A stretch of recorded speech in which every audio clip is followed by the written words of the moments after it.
maybe do some recruiting in the offseason as well. And then they might be back in the spot, next year. So we'll have to see how things go during the stretch this year and see how well they do in the offseason. Hopefully they can make the playoffs, which would be great. Returning team to get into the playoffs is definitely something to build upon. For that number 7 spot, though, Dylan, the Midwest Titans, a team that could be the dark horse this year outside of the Cougars. And they feel that we've been disrespecting them in the polls. But the problem, though, is that every team is going to talk that.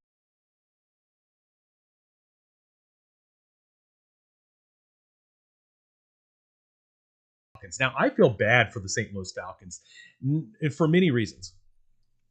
The Falcons are a team that are a deadly team. They should be in the top 5, but they had some contests that were tough, especially early on, and they lost a couple, not by huge margins by any means. What do you think of the Falcons this year yourself, though? Man, so I talked to Lucky Moore earlier tonight, their general manager, and we briefly talked about the whole Cyclones thing that we're going to get into, but he mainly wanted to focus on, everybody's got the narrative that St. Louis isn't any good, and he encourages people to keep that narrative throughout the year. All right. It's always good to be the underdog, right?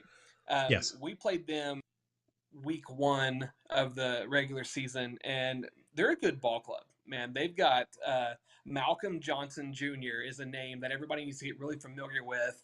I'm looking at numbers right here. Almost 300 yards and 2 touchdowns on special teams in 2 weeks. Wow.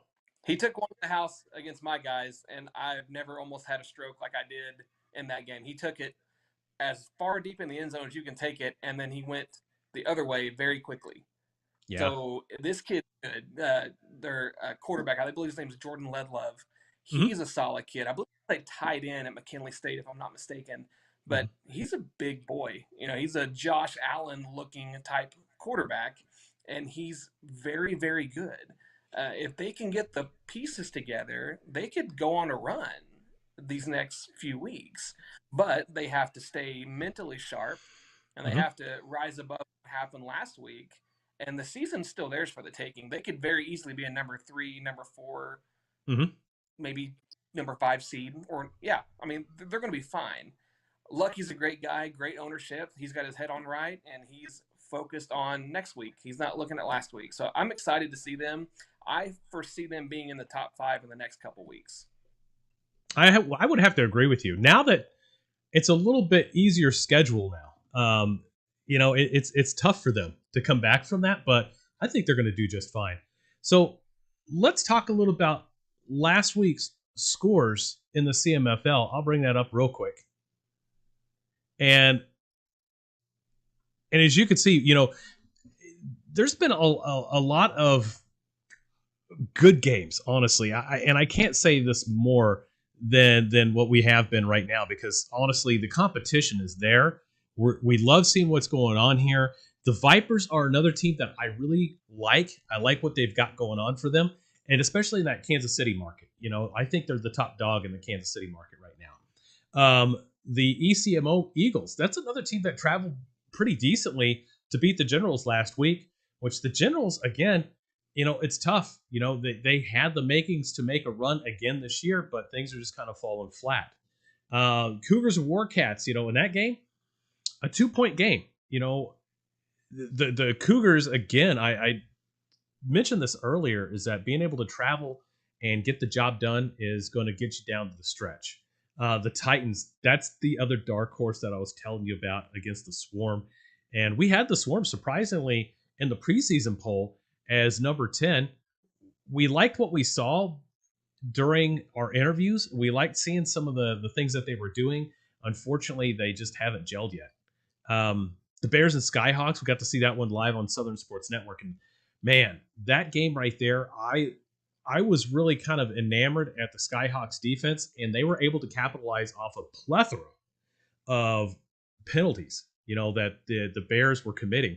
They probably had somewhere in the neighborhood of 150 yards of penalties for that entire game.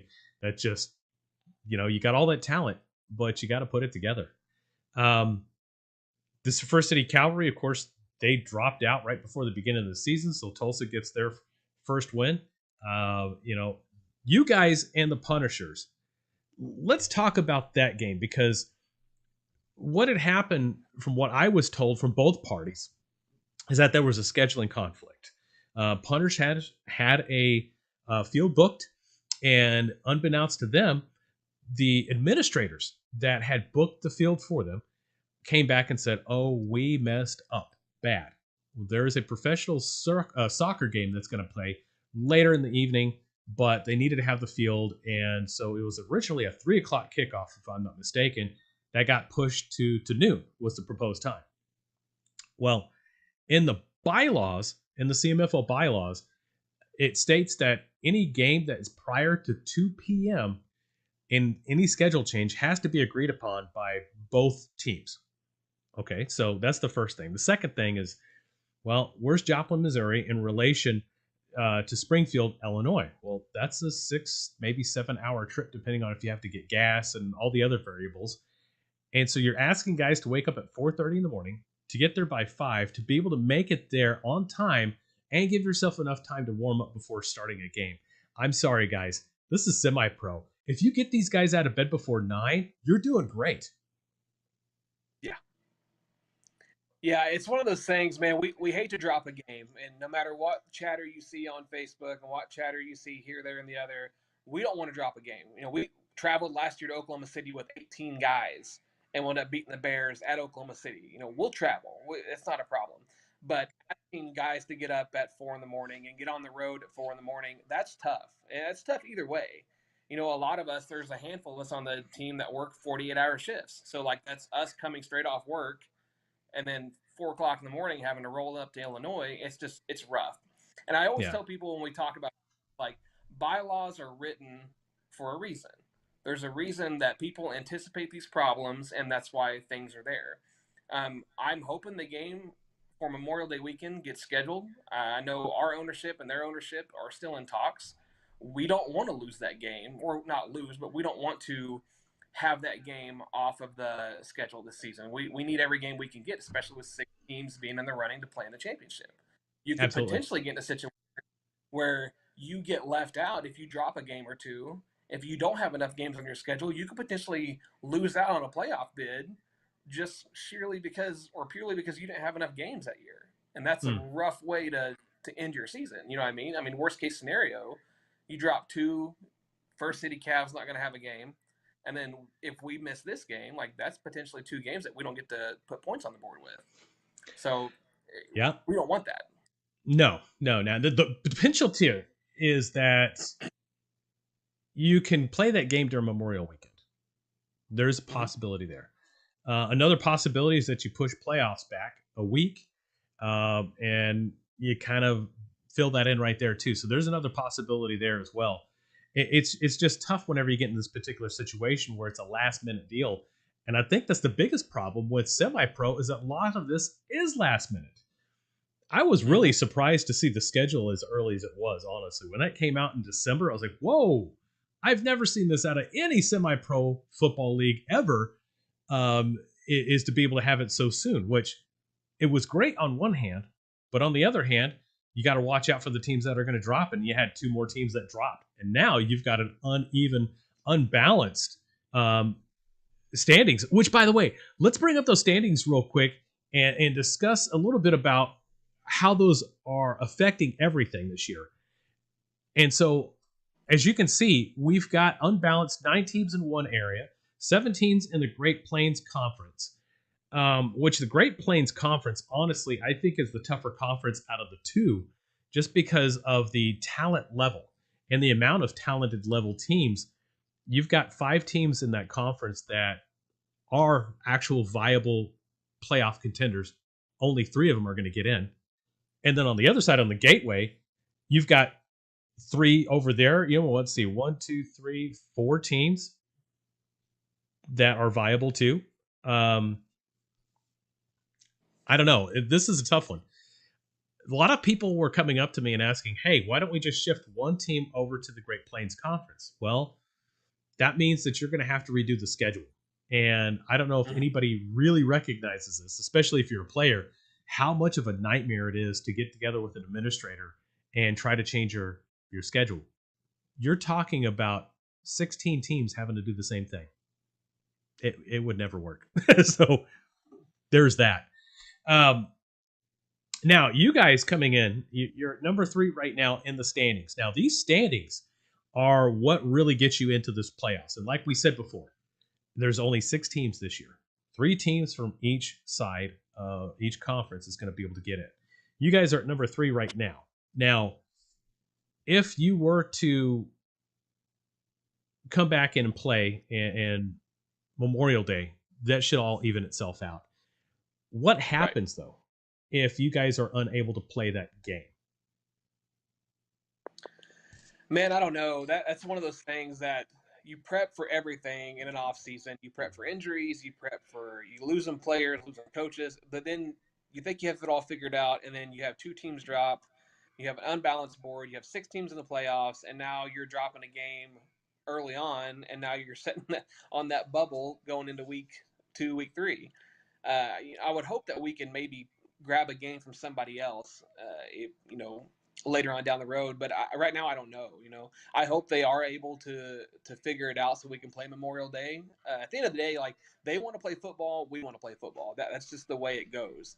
But we have to do it in a safe way, and that's the biggest thing that we harped on with the whole 4 a.m. travel. Is it's not safe. At the end of the day, you're not going to get a great product if people are not safe, or you get on the road, you get a traffic jam, and you're in traffic for 9 hours instead of 7. Now the game's pushed back anyway. There's a Right. lot of variables. So I really hope that we're able to make that work, whether it Mm-hmm. be there, here, somewhere, doesn't matter. We want to play. Mm-hmm. But like I said, man, having 3 teams get in from each side is making things very interesting, because usually in the past we wouldn't worry about it. Like if you don't want to play, that's fine. But now it's Right. like we really need, you know. Right. Right. Again, and this year, some subtle changes to the standings that some people didn't quite understand. That is, there's a 13-point differential variable going into this year's standings. And the reason why it needs to be like that is because, again, you had 2 teams drop off. One team that dropped off last minute, and that was still on the schedule. So you're going to have some sort of compensation for that. So it went to high school standings, if you will, with the differential. So 13-point plus, 13-point negative. So the most amount you can get 13 on either side, or the deficiency. That in itself will give us a good idea of who should be in that third spot.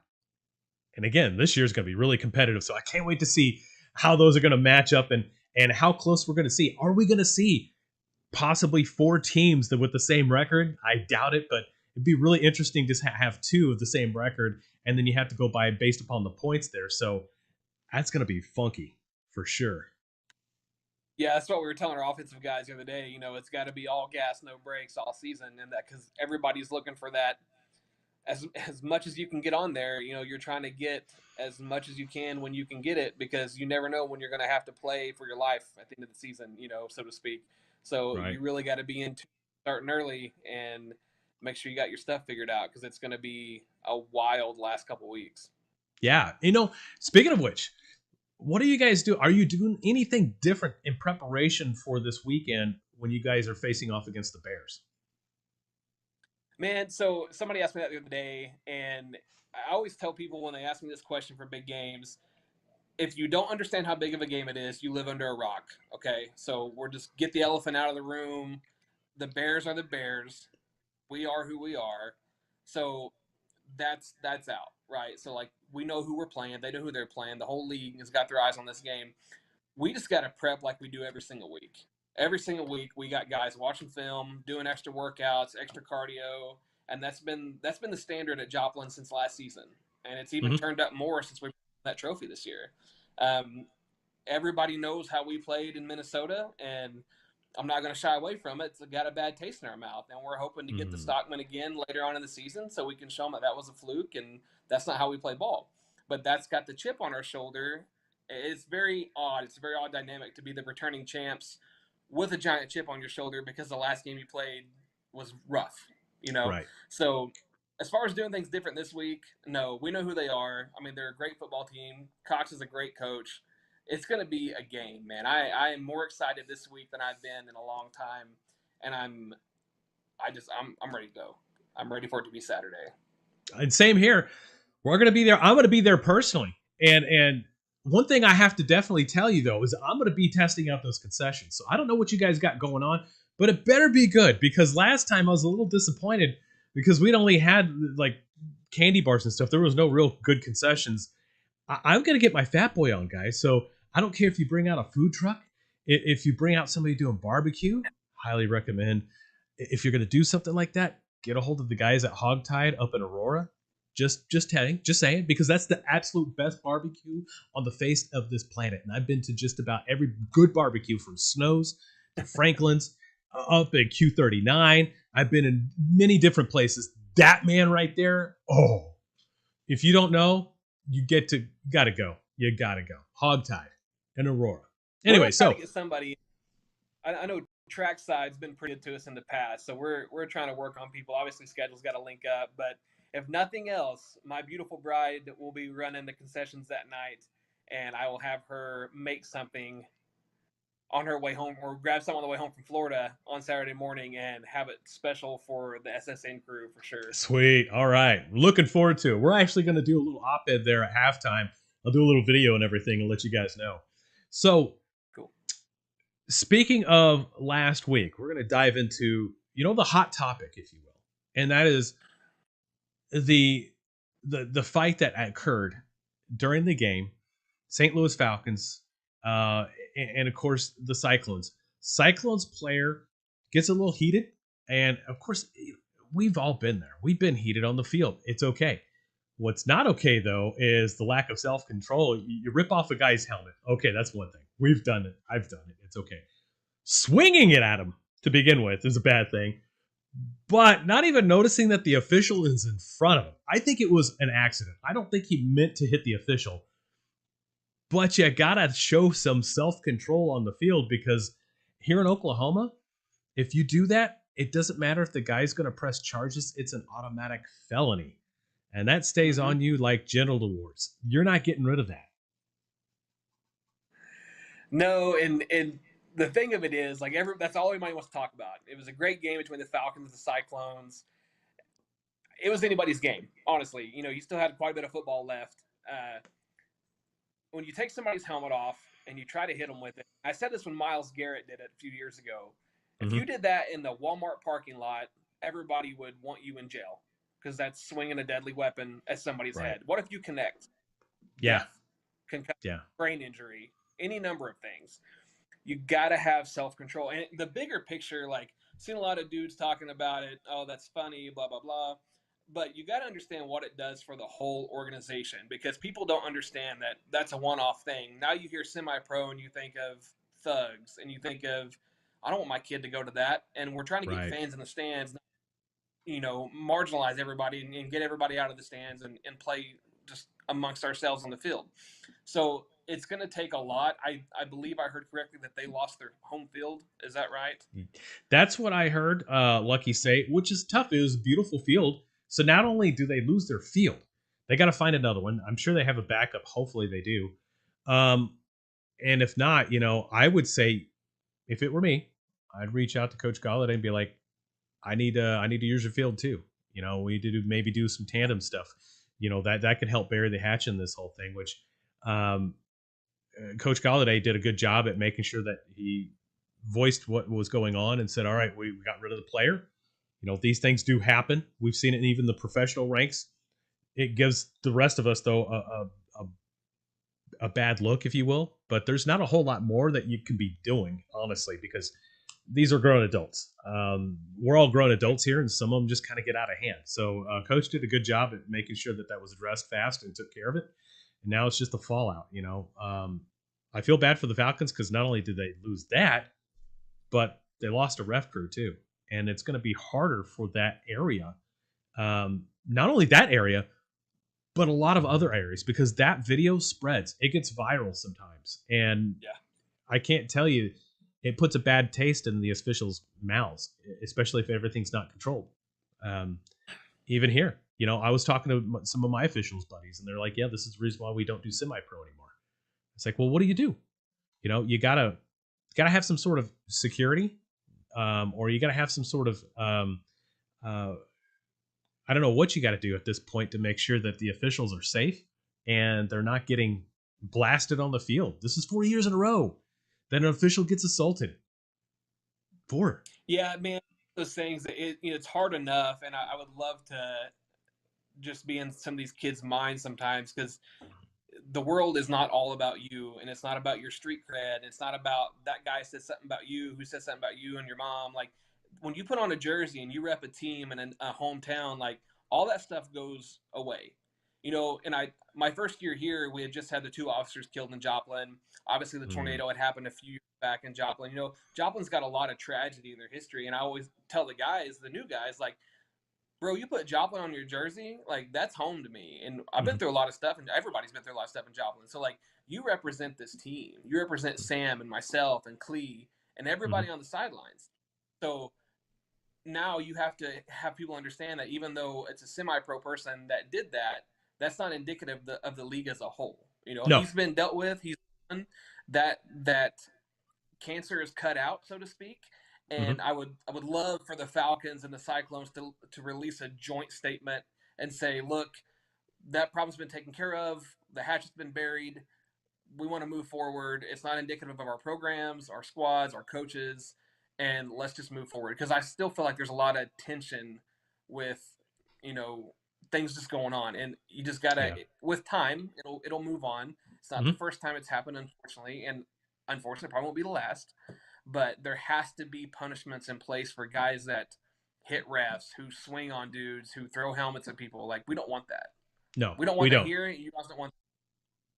No, and you're absolutely right. So I don't know. There's going to be a lot of discussion during the off season of what to do about these situations and how to try to circumvent them, and maybe add some more. I don't know if that's a security or if it's maybe even a surety bond. I don't know the answer just yet, but I'm pretty sure the league's going to come up with something.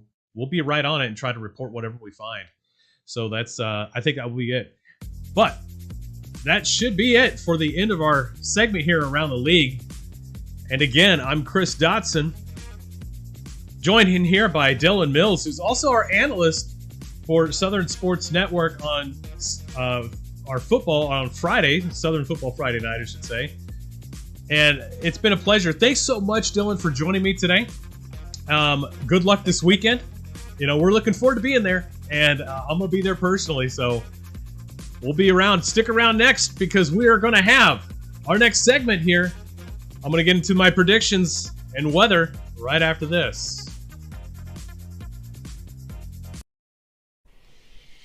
Happy Saturday, football fans. My name is Joshua Weisel, and I have a look at the forecast for today across the region for these games taking place across the Southern Plains and the portions of the Midwest.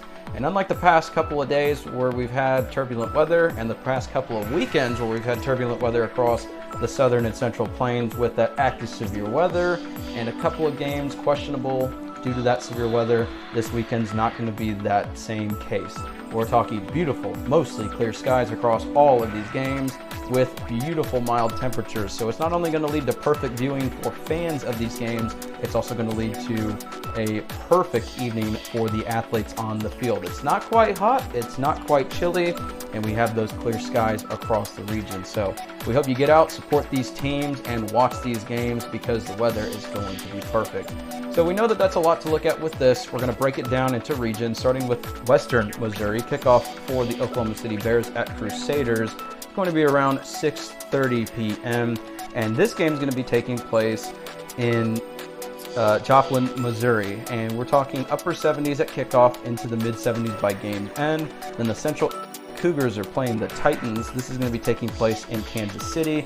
Mostly clear skies for all of the game, and highs in the upper 70s, lowering into the mid 70s by game's end. Moving from Western Missouri into Eastern Missouri, we have the Panthers taking on the Cyclones, and this is going to be taking place in St. Louis, Missouri. 4 o'clock is the kickoff. That's around peak daylight heating, and that's going to be the high for the day, 75, and then we're going to be around 74 at game's end. And then the St. Joe Swarm is taking on the Columbia Vipers in Columbia, Missouri. Kickoff is at 6 o'clock. And then we're going to be in the lower 70s, potentially into the upper 60s by game end. And again, kickoff is at 6 o'clock.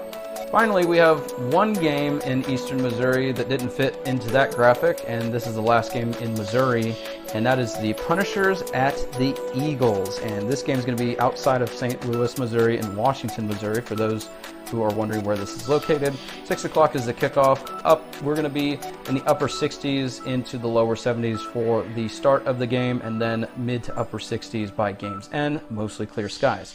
Now, the final game for today is in eastern Oklahoma. This is the Gators at the Northwest Arkansas Generals, and this is going to be taking place in Muskogee, Oklahoma. Kickoff is at 7 o'clock, and we're going to be experiencing upper 70s. So it's going to be warm in this area for this game, but then by game's end, we're going to be in the mid 70s. So pretty much perfect weather across the region. Get out, enjoy these games, go root for these teams, and show your support. These games are awesome, and the weather is equally as awesome this weekend. So we hope that you enjoy the games. Good luck to all of the athletes and the teams participating in games this weekend. My name is Joshua Weisel. Thank you for tuning into this weather segment. And welcome back. So your favorite part of the series here on the Semipro Saturday show are the predictions, matchups. This is going to be a fun one this week. Arkansas Wildcats are going to go to the Diamondbacks of Wichita, otherwise known as Kansas. I think the Wildcats are going to get back into the groove. This is a team that is building slowly. It's going to take a good year for them to be in really good competition, but I like what I see so far. So I'm going to give the Wildcats a 7-point victor in this game. Next game up, the Central Illinois Cougars taking on the Midwest Titans. We're going to see what both teams are made of in this matchup. I like this matchup a lot. You're going to see two teams that are going to separate. You're going to see some separation now in the standings, in the rankings from this game alone. But I'm going to give it to the Titans, a conservative 3 points at home against the Cougars. We'll see how this goes. All right, the next game, the Kansas City Panthers are going to travel all the way to Missouri to St. Louis to take on the Cyclones. Cyclones get this one, easy game for them, conservatively a 14-point game. The Tulsa Gators at the Northwest Arkansas Generals. Now, this game is going to be played not in Greenland. Greenland High School is actually getting on brand new stadium lights. I think they're going to be the new LED. The cool stuff that you see at like Alabama where they do all the strobing lights, you get the different colors and stuff. We'll find out really soon. I'm excited if that's the case. That'll be really cool, a nice effect for them. But this week it's not it. This week they're playing at Muskogee Hat Box, otherwise known as affectionately Ass Box. This is a small area. Unfortunately, we're not able to broadcast there just because the setup is not conducive for that. But I'm going to give this one to the Gators, 7 points. The Springfield Punishers at the East Central Missouri Eagles. I think the Eagles are going to get this one. I think the Eagles by 3. Their team, again, plays with a chip on the shoulder. They want to get higher in the rankings and the standings. They're trying to make their case for the playoffs. St. Joe's Swarm at Columbia Vipers. Again, this one's going to be an easy game, I think, for the Vipers. They better watch out, though. The Swarm, I think they're trying to figure something out. We'll see. Which brings us to the game of the week. Number 1 versus number 2. I'm loving this game. I'm going to be there personally. We're going to bring it to you live on the Southern Sports Network on, of course, the Facebook page, the app. You got to check out the app, too. That's the most secure, best way to be able to watch it. I can't say enough of it. Our website, southernsportsnetwork.net, YouTube, and, of course, the Semipro Saturday Facebook page, too. So many different ways to be able to watch this game. Pick one, choose one. I'm going to give this one, though, to the home team, Crusaders, by 3 points. Well, folks, that's your show for the week. Can't wait to come back next week and show the results of the games here. It's going to be a lot of fun. Stick with us then. I'm your host, Chris Dotson, reminding you to go watch some football.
Buenos nachos, muchachos, and welcome to Semi-Pro Football, brought to you by Southern Sports Network.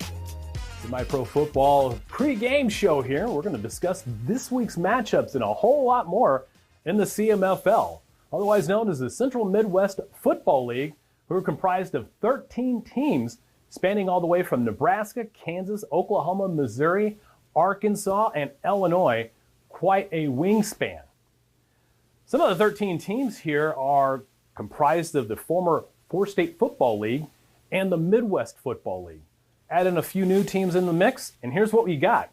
The oldest team coming from the Four-State Football League, actually, the Joplin Crusaders, who've been around since 1999. That's 24 years on my arithmetic, and I can tell you that there's not too many semi-pro football teams in the history of semi-pro football that have been around that long and continues to be competitive. So quite an accomplishment right there. So let's discuss some of the teams in the CMFL, starting with the Central Illinois Cougars, the Columbia Vipers, Eastern Missouri, the First City Cavalry of Kansas. It's the city of Fountains. I never knew that it was referred to as the First City. I'm going to have to do some more research on that one, how they came up with First City. Joplin Crusaders, the Kansas City Panthers, the Kansas Diamondbacks, the Mid-City Cobras, another Mid-City, I think they're out of Kansas City too, so more digging on that. The Missouri Cyclones, the Nebraska Law Dogs, Northwest Arkansas Generals, the Oklahoma Gators, and the Wichita Skyhawks, rounding out the 13 teams that comprise of the Central Midwest Football League. Now, the CMFL has different playing rules, just like we see in different semi-pro leagues. They all adopted different rule books, if you will. Well, in the CMFL, they have comprised of NFL rules, all of them, just NFL rules. Now, that's quite a booklet, and you're going to have to take a look at it online, and we'll get to that here in a minute. But the main things to really consider here in the NFL rules that differentiate from college and high school are down by contact, 2 feet in bounds for completion, 15-minute quarters, game can end in a tie after overtime, the clock continues after first downs, replay is available where it's available, we'll get to that in a minute, 53-man roster, 2-minute warnings at the second and fourth quarters, defensive holding is a 5-yard penalty and an automatic first down, and the OT rules, of course, are the NFL rules. Now, if you want a complete listing of the NFL rules in its entirety, I suggest you go to operations.nfl.com, look under the rulebook tab, and you'll see pages upon pages. I believe we're up to 142, somewhere in that ballpark. I kind of made that number up, but it's over 100 pages long for rules and regulations. How does that work out with referees that are coming in that are high school referees? Most of them are. And I can tell you from personal experience, going up a level is tough. Going up 2 levels is really, really tough. So the officials in the CMFL really have their work cut out for them, and hopefully they are able to understand the NFL rules and the mechanics that go involved in this too. So when we come back, we're going to talk about last week's scores, standings, matchups, and a little bit more after that, after this. We are a community of athletes that celebrate success and development while having fun and being safe. We do a pretty rigorous testing to all of our athletes to track progress as we go. Our athletes are 10% faster, 179% stronger. They jump 4 inches higher on average. They're 8% more agile and 9% quicker. You can come in, get extremely high quality training, accelerate your athletic abilities. Head on over to prodaysports.com. Come try, see if you enjoy it. For $1, it's worth it. With the taste of friends, family, and backyard barbecues. Bentonville Brewing Company. Family owned, family operated, family friendly. Pick up a 6-pack of your favorite IPA, porter, sours, or any one of the delicious flavors Bentonville Brewing has to offer. Or enjoy a cold one on tap at your favorite restaurant. Bentonville Brewing Company. Quality, consistency, assume your natural state. Having a body is tough. Exercising, sports, work, and life itself can leave you feeling tense at any age. The Trainer's Table is here for you. No appointments or memberships needed because you can't always plan ahead for when you're physically sore. The Trainer's Table. Let us stretch you. Welcome back. Now let's take a look at the last week's scores. Week 2 scores, we saw the Central Illinois Cougars defeating the East Central Missouri Eagles. A close margin, 24-20, is your takeaway. The Wichita Skyhawks and the First City Cavalry, another tight game in this one. A 3-point victory, though, to the First City Cavalry. Say that 3 times fast. The next game, this one ended right almost before halftime. There was a big debacle going on the field, and it got ugly, but it was best that they ended that game. At halftime, Oklahoma Gators 23, the Kansas City Panthers 14. The Mid-City Cobras goose-egged. I mean, a big goose egg against the Columbia Vipers, 52-0. And then last week's game of the week, the I-49 Classic, Joplin comes away with this one, 30-8 against the Northwest Arkansas Generals. That game, of course, is kind of evolved throughout time. It used to be the Northwest Arkansas Battle that we're playing the Crusaders. That was a great game and matchup. They're just continuing on with different name, different ownership, some of the same players, maybe some pieces moving back and forth, but it's kind of the same thing, if you will. That's always a fun one to watch, no matter win, lose, or draw. Now, let's get into this week's standings. As you can see, 2 different conferences in the CMFL, the Gateway Conference, of course, and the Great Plains Conference. We can see who's taken an early lead in this one. Columbia Vipers, Crusaders, the Cougars, followed by the Cyclones, Generals, Cobras, and Eagles in the Great Plains Conference, Gateway Conference. And in the Great Plains Conference, the First City Cavalry, the Oklahoma Gators, the Diamondbacks, Law Dogs, Skyhawks, and Panthers rounding up the 6th spot in that Great Plains Conference. So that leads us to Week 3 matchups this week. Now, we're including the ones that are in the CMFL. There are probably some other games that are out of conference, so we're going to talk about these right here. The Kansas City Panthers are going to be taking on the Central Illinois Cougars. The Columbia Vipers taking on the First City Cavalry. The Northwest Arkansas Generals taking on the Wichita Skyhawks on the road. And then the game of the week, the I-44 Wars we're fixing to see. I'm going to take a quick look at the weather, and then we'll be right back to game day right after this.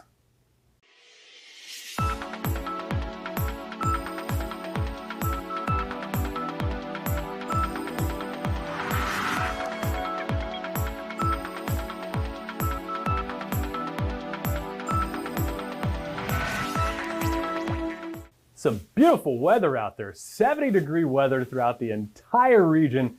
It doesn't get any better than that. Stick around. We're going to get right to it here as we send you off to Tulsa, Oklahoma for this week's matchup, game of the week. The Joplin Crusaders taking on the Oklahoma Gators. We'll see you then.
Semi-Pro Saturday is brought to you in part by 950 Ways Graphics, professional graphics for players, coaches, and teams. Trust the pros at 950 Ways Graphics and look them up on Facebook at 950 Ways Graphics.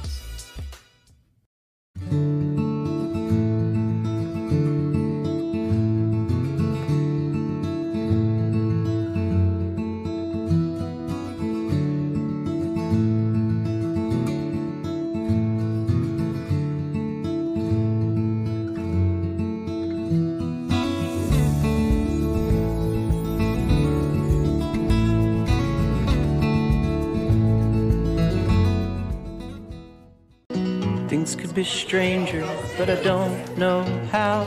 I'm going through changes now. Spend a lifetime trying to figure it out. I'm going through changes, ripping out pages. I'm going through changes now.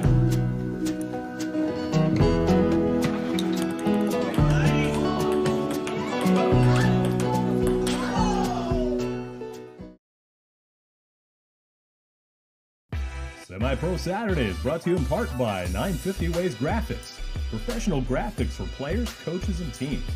Trust the pros at 950 Ways Graphics and look them up on Facebook at 950 Ways Graphics. Things could be stranger, but I don't know how. I'm going through changes now. Spend a lifetime trying to figure it out. I'm going through changes, ripping out pages. I'm going through changes now.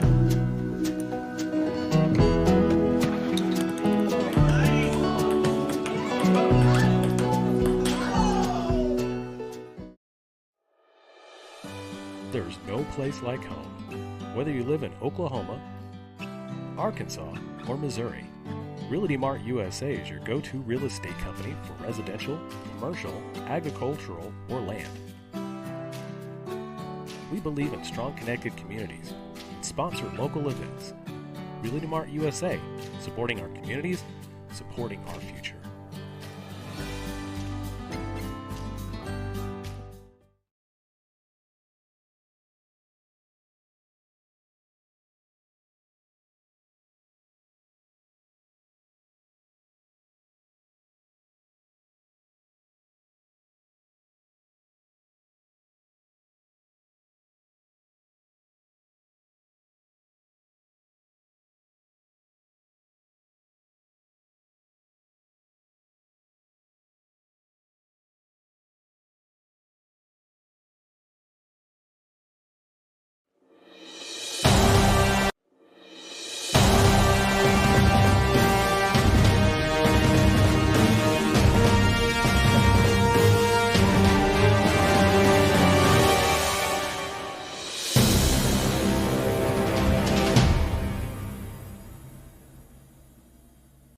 In 1851, the Cherokee ignited the lamp of learning in the wilderness.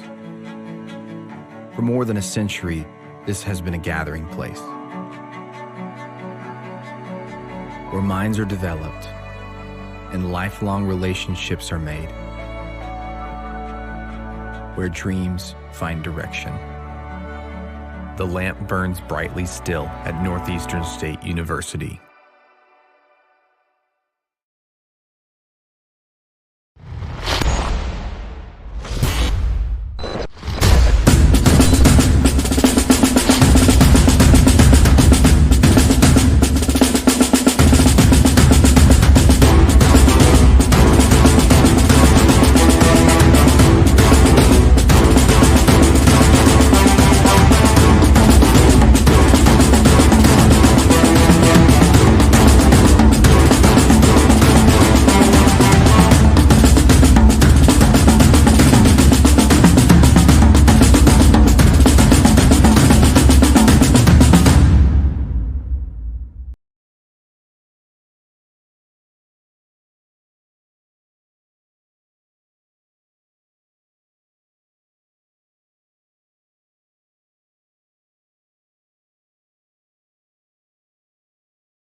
Mowing your yard just got easier. TNG Power Equipment has the best Ferris mowers to get the job done, including the all-new 60-inch redesigned deck that mows up to 11 miles per hour in tall or wet conditions. And for smaller lawns, our Ferris 300S starts at just $39.99. And right now, save up to $1,000 on select Ferris models. Commercial grade to last a lifetime. TNG Power Equipment has Ferris mowers to tackle your projects.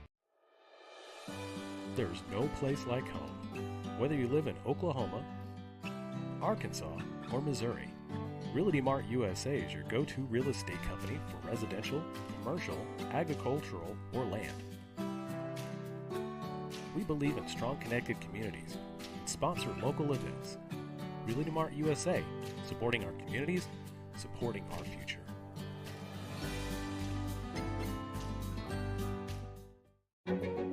A tradition of educational excellence, more than a century in the making, continues in Broken Arrow.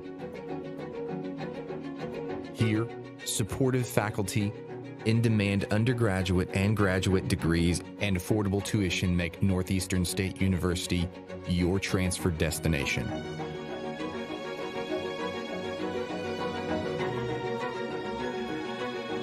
Finish what you started. Hey, Dean Blandino here, and guess what? Football season is right around the corner. And to watch the best live broadcasts in high school sports in Northeast Oklahoma, download the Southern Sports Network app. And check them out on Facebook, Instagram, and Twitter. I just did. Give them a like. It's the best broadcast in high school sports, and not just that area, in the country. Check them out.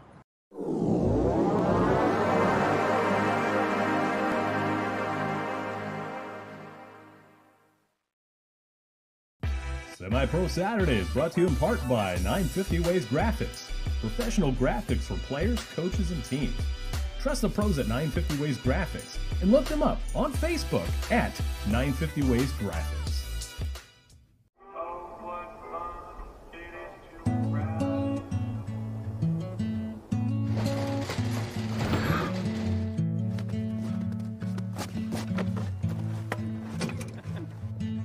She was a good companion, eyes like the Grand Canyon.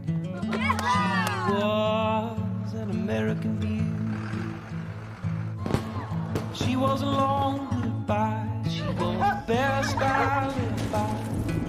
She was an American beauty. With her wafers on in the summer sun, her touch felt like a loaded gun. Wish I had held her long. Wish I had held her long.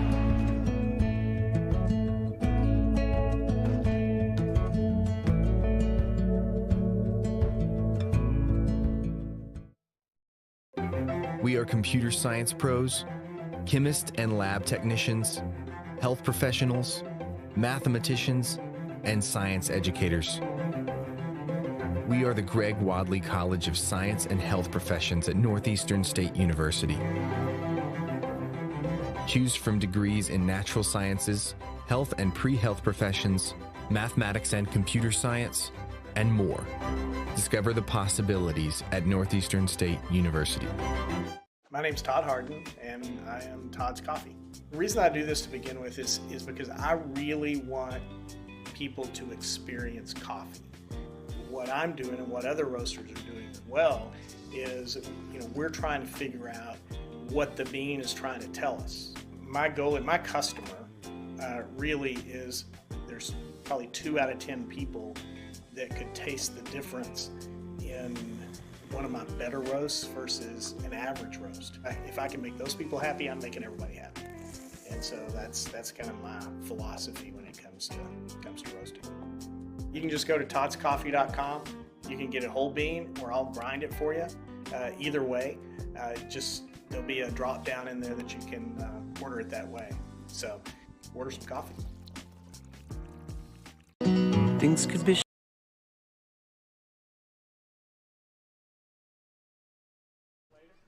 Welcome to Fred G. Hughes Stadium off Route 66 for some great semi-pro football action. We have an incredible matchup tonight between two top teams, the Joplin Crusaders and the Oklahoma City Bears. I'm Heath Anderson along with Colton McKinnon. Sit down and enjoy exciting football action with us as part of Semi-Pro Saturday on the Southern Sports Network.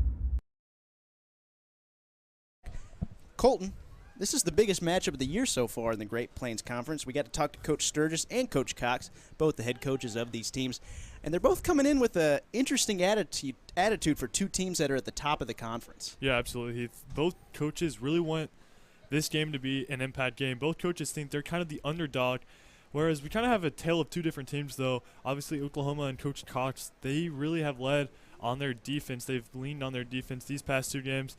Whereas the Crusaders, they've only played one game, as their game last week got canceled, but they won 38-2 their last game. So Crusaders has a rocket offense, and Oklahoma really leans on their defense. Yeah, the Bears have only given up 11 points in their last two games to start the season. Offense, though, has not been great so far. Why do you think that is, and what can they do tonight to get it started? Yeah, talking to both coaches, there's a lot of new players on this Bears offense. I mean, scores were 16-8 and then 10-3, so really low-scoring offensive games, and they're kind of just trying to get a new feel of their offense with these new players. And Coach Cox said they've had some good practices, and eventually they'll be where they want to be at. And they didn't get any preseason games, so these first two games were kind of practice, kind of preseason games, but they really want to show what they're capable of here tonight. Yeah, let's talk about the Joplin Crusaders here for a bit. Can you give me some of the key players to look out for as we get ready for this matchup for Joplin? Yeah, absolutely. The one that I look to is Taylor Warner. I mean, it's like having a coach on the field. He is the center. He's the oldest guy. I mean, we talked to Coach Sturgis, and his emphasis was they really like to have younger guys. I mean, he said their youth will help them in this game, whereas Oklahoma is a little older, but younger guys that are maybe trying to find another college team or coming back in, trying to get their name out there. So that experience with Taylor Warner will really help them. And then I look at Quinnell Johnson. He is the free safety. He's a college guy as well, and he's a ball hawk. He's all over the field. Right on. Tell us a little bit of OKC Bears, too, some of their guys on their team. They got a very good kicker, I've been told. One of the best to ever do it in semi-pro. Yeah, we heard it on the interview with Chris Dotson and Coach Cox earlier in March. They interviewed, and he said David Dotson is one of the best kickers in semi-pro football history. I mean, he's made multiple 55-yarders in his time with semi-pro football, so it'll be really interesting to see how he does. And then obviously Devin Wyatt, he has a history with Coach Cox. He's the quarterback. He leads the offense, and he's kind of bounced around semi-pro football teams, but he did make his way back to Oklahoma, so it'll be interesting to see how he leads the offense. Yeah, this is going to be a very exciting matchup tonight. We're really looking forward to it. The weather is great here. Absolutely. Cannot ask for a better game. We just had the coin toss, and it looks like, well, I'm not even going to try to guess who's got the ball right now. It looks like the Crusaders deferred, and it looks like they'll kick off to the Bears. That's why you're the color guy, and I'm just walking us through what's going to happen here. So, yeah, this should be a really good matchup. Looking forward to it. Both teams are shaking hands at midfield. Yeah, like we said, both teams, obviously Joplin Crusaders, they played two games like we talked about. They're 2-0, but – they are 2-0. Both teams undefeated, both teams at the top of their rankings, and this is definitely the biggest game of the season so far. Yeah. One interesting thing about the OKC Bears, a lot of their team is from the Tulsa Gators. Yeah, so we were talking about it earlier before this broadcast, and the Joplin Crusaders actually are defending champs of the CMFL, and the only 2 games they lost to were to the Tulsa Gators, and their team kind of mishandled, obviously, and a lot of players went to Oklahoma. Yeah, so this is it's a weird reunion in a way. It's a rematch, but if Joplin was playing the Tulsa Gators, so that will be fun to watch. All right, both teams are about ready to go.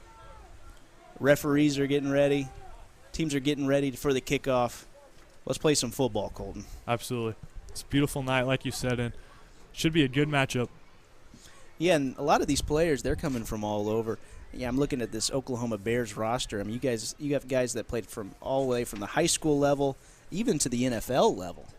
Yeah, especially that'll be really interesting to watch. There's been one guy who's played at the NFL level. That's Swanson Miller. He played for the Saints and the Browns, and he actually played college football at Oklahoma State.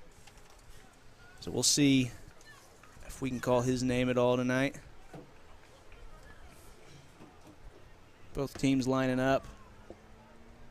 Still talking a little bit. Coach Sturgis for the Crusaders still out on the field. Yeah, we don't get to see Goodson here, but the Bears will return it, and we'll see if they can maybe get some good field advantage as they're struggling offense. Definitely needs a spark. And that looks like number 16 is kicking off, Antoine Baker. Excuse me, that's number 12, Trevor Sorjan. And it's a low kick, recovered well. And he's got some room. That's number 0, Howard Spencer. And he's all the way into Crusader territory, all the way down to the 43-yard line. That's a good way to start for the Bears. Oh, that's an awesome way to start for the Bears, especially Howard getting the offense past midfield will definitely help them. As we talked about earlier, their offense has struggled a little, so hopefully that gives them some momentum, and we'll see how Joplin responds on defense. Yeah, you can look at this replay. Takes advantage of that short kick, shows his speed, and gets out to start great field position. So here we are. First possession for the Bears. You've got, looks like number 1, Jacob Park. Or excuse me, not Jacob Park. That is Devin White, who is the quarterback for the Bears. He's lined up. Looks like they're going in a spread formation. You got trips down to the bottom of your screen. 2 receivers at the top. White in the shotgun. Passes it low, and it's an incomplete pass to the outside. Yeah, interesting to see them go empty. No running backs in the backfield. No one in the backfield. We talked to Coach Cox. They like to throw the ball, and they like to put receivers in motion as well, so we'll see if they go ahead and do that early here in the first quarter. It's going to be 2nd and 10. Looks like we did have a sub change.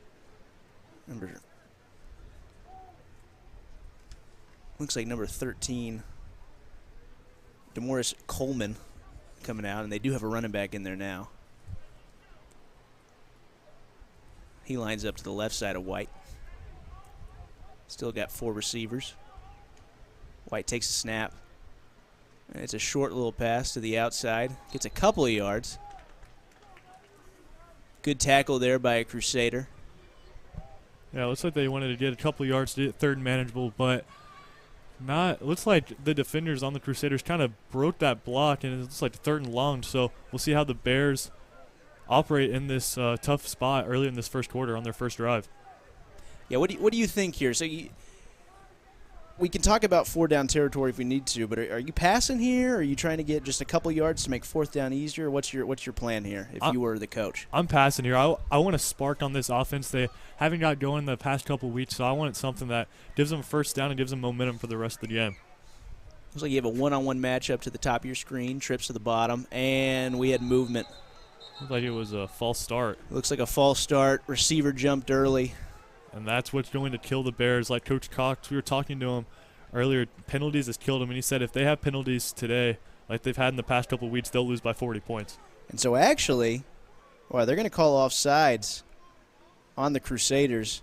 I guess they were in that neutral zone, which forced the jump by the Bears. So a little bit of a break there.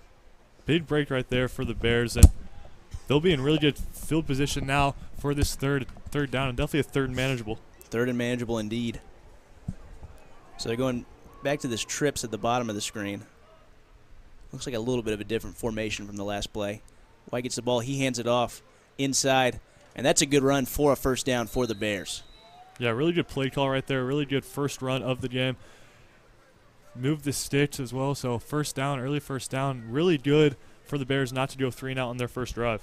And it looks like Tyrese Cookies Douglas is the running back on that play, number 10.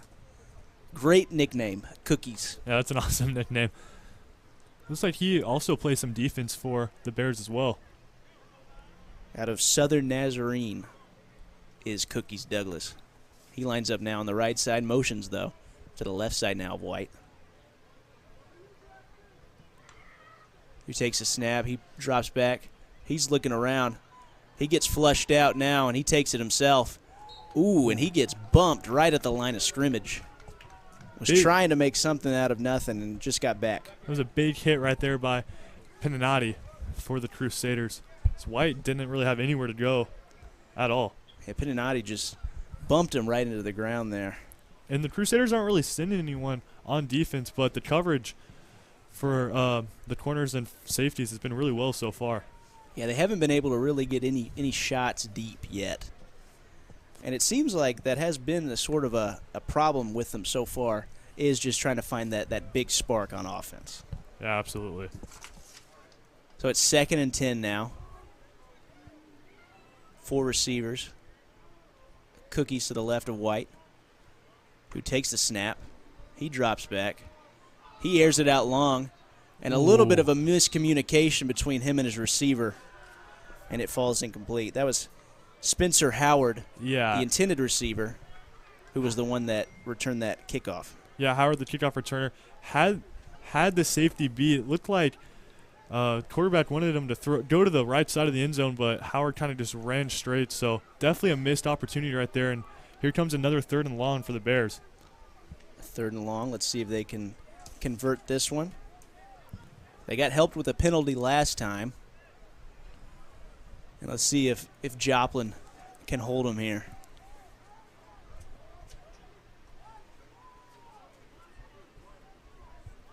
Still in that shotgun formation. White. Looks like he's calling a little bit of something. Takes the snap. He rolls back. He gets flushed. Almost gets sacked, but he gets out of it. And then finally gets tackled, and they're going to call it an incomplete pass. He was able to get that. No. Looks like the ref is actually calling him down. And that's going to be a sack. Yeah, and it looked like if White would have just stayed in the pocket, maybe stepped up, he might have had a receiver downfield, but he decided to run out right. That did not work out well. Yeah, he got flustered pretty quickly in that pocket. That was a great play by Terriel Johnson to bring him down. Yeah. So it's going to be 4th and long, and you got to think they're just going to have to – they might be going for a field goal here. I mean, they do have the best kicker in semi-pro football history. So we talked about him. This is going to be great. This is going to be a – well, hang on. Let's make sure that this is a field goal. It looks okay. It looks like it is. Looks like you have number 31, Daniel Brown Sr., the holder, and then Daniel Goodson. The kicker galore, Daniel Goodson, is about to attempt. Am I doing the math right here? Is this a 54-yard field goal? The snap was a little bad, and the kick had to be low, and it is nowhere near to being good. And it's actually going to be returned out of the end zone by a Joplin Crusader. It looked like the Bears thought the play was dead, but it wasn't. And it looks like Joplin is going to be able to take it for really good field position. That is Dougie Moore on the return there. Yeah, and it looked like the snap was pretty low, so the kick got tipped actually at the line, and Dougie Moore went up and picked it up and had a pretty nice return. But there is a flag now on the field. I'm not necessarily sure what that is from, but looks like we'll see. Maybe a blindside block on the return, but we'll see. Yeah, it looks like the refs are coming together, trying to figure it out. NFL rules in semi-pro, by the way.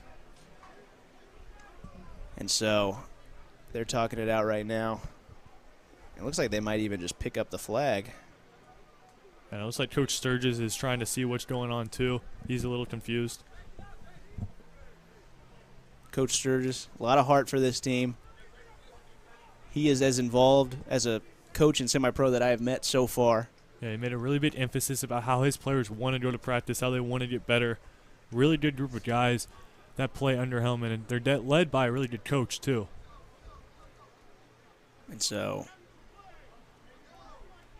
the referee is calling unsportsmanlike conduct on the Crusaders. So 15 yards from the end of that return. And it looked like that unsportsmanlike conduct will be on number 5, Quinnell Johnson, for the Crusaders. So 2 early flags for the Crusaders in this game, none for the Bears, but it is Joplin's ball. So this is our first look at the Crusaders on offense. Looks like Kendall Holmes, number 10, is your quarterback. And he lines up in the shotgun. He drops back. He's looking. He throws it deep. And he's got a guy. Oh, and just off the fingertips of number 18, DeAndre Jones. And just like in their last game, they took a deep shot on the first play, and they had a man. They had Jones, but pass was just a little past his reach, but really good play on first down. And there's another flag on the play. It was dropped down here close to about the 25-yard line on the Crusaders side. And it looks like it's going to be offsides on OKC. So now there's the Bears' first flag of the night. So that's a free 5. So it's going to be 1st and 5 now. Someone interesting to look on this Joplin offense is Elliott Hawkins. He is the running back that will be on the right side of the quarterback, so we'll see if he gets involved early on this 1st and 5. Yeah, I've heard he's pretty hard to bring down. And we'll see here. He takes it's the quarterback keeper option play, and it gets just about nothing. I think a yard or 2 was lost on that play from the keeper by Holmes. Yeah, it looked like one of those running back option plays. Nowhere really to go at all, either for the running back or quarterback. So actually will be a loss of 1 on the play, and it looks like it will be 2nd and 6 from right about the 31-yard line. Yeah, it was a good play by a couple of OKC Bears. Looked like A.J. Burton also on that play for the tackle on Holmes. So it's going to be 2nd and 5. Still got 4 receivers to the bottom of your screen, to the top. And we have some movement early.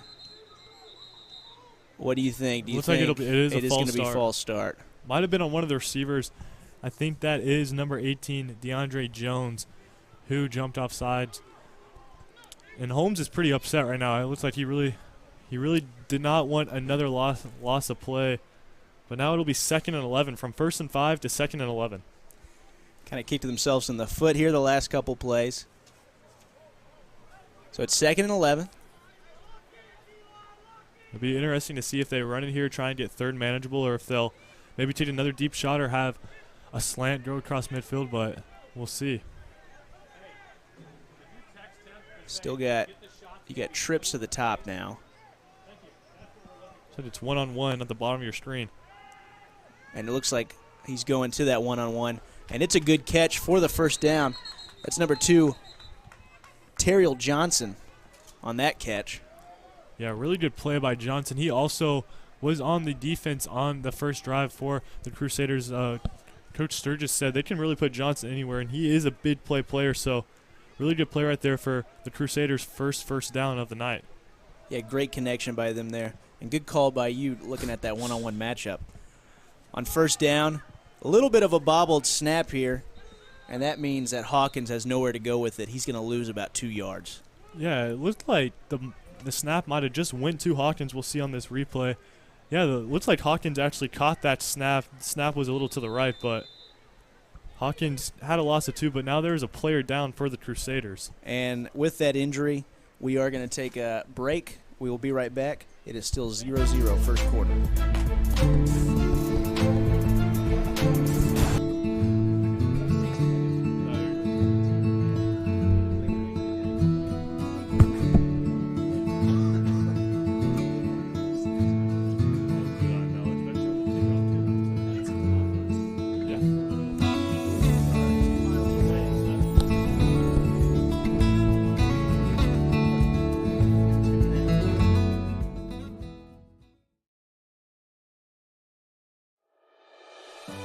There's no place like home. Whether you live in Oklahoma, Arkansas, or Missouri, Realty Mart USA is your go-to real estate company for residential, commercial, agricultural, or land.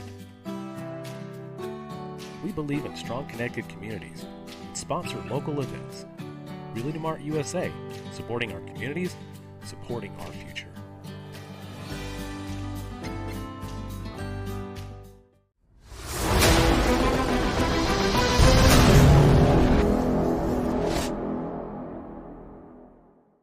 I can feel the warmth deep down in my bones. I know that I am home.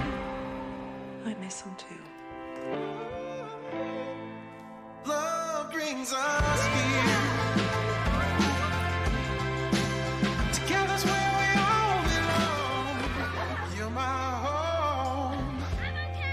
My home.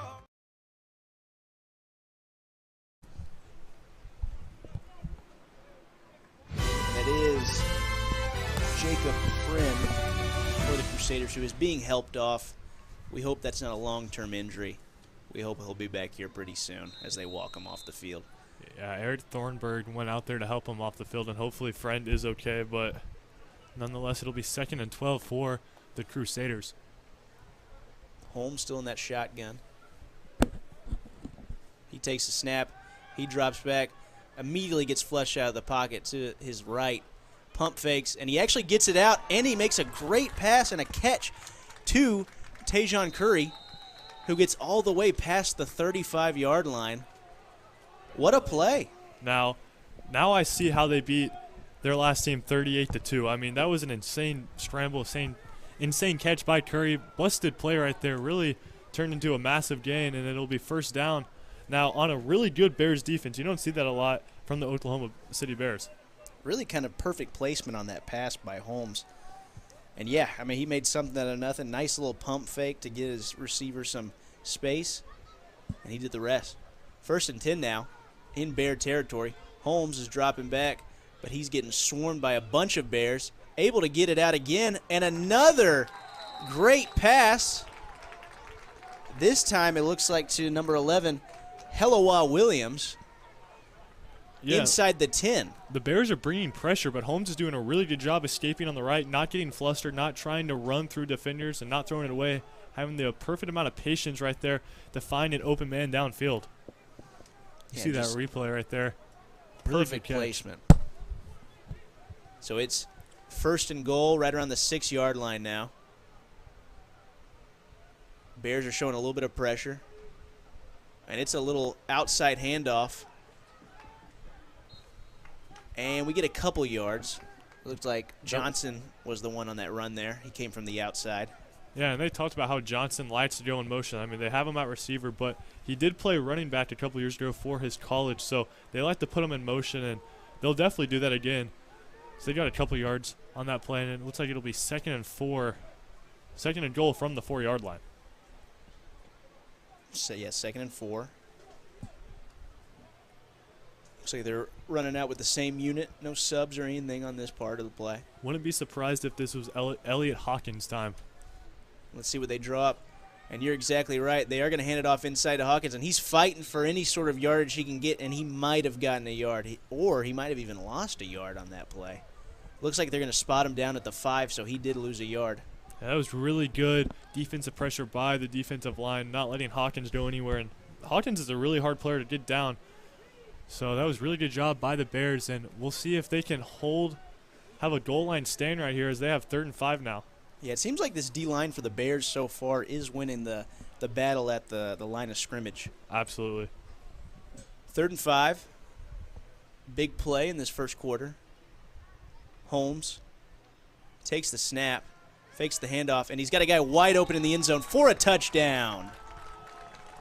A great play drawn up by the Crusaders. That's Curry's 2nd catch and first touchdown of the night. And so it's going to be 6-0 Joplin early in this game. Yeah, so see this replay. It was a really good play right there. A little screen on the inside, and Curry ran a slant for the outside, right over the middle of the field, and got open right in the middle of the end zone. So Crusaders take an early 6-0 lead on a really good Bears defense. So far the Crusaders have made a stand, and Coach Sturgis is definitely happy with how their offense is played. And they're going to go for the extra point here. Sojourn back out to kick it. Let's see if they can have some success here on a kick from about the 20-yard line. The kick is up. It's got enough leg on it, but it is wide to the left.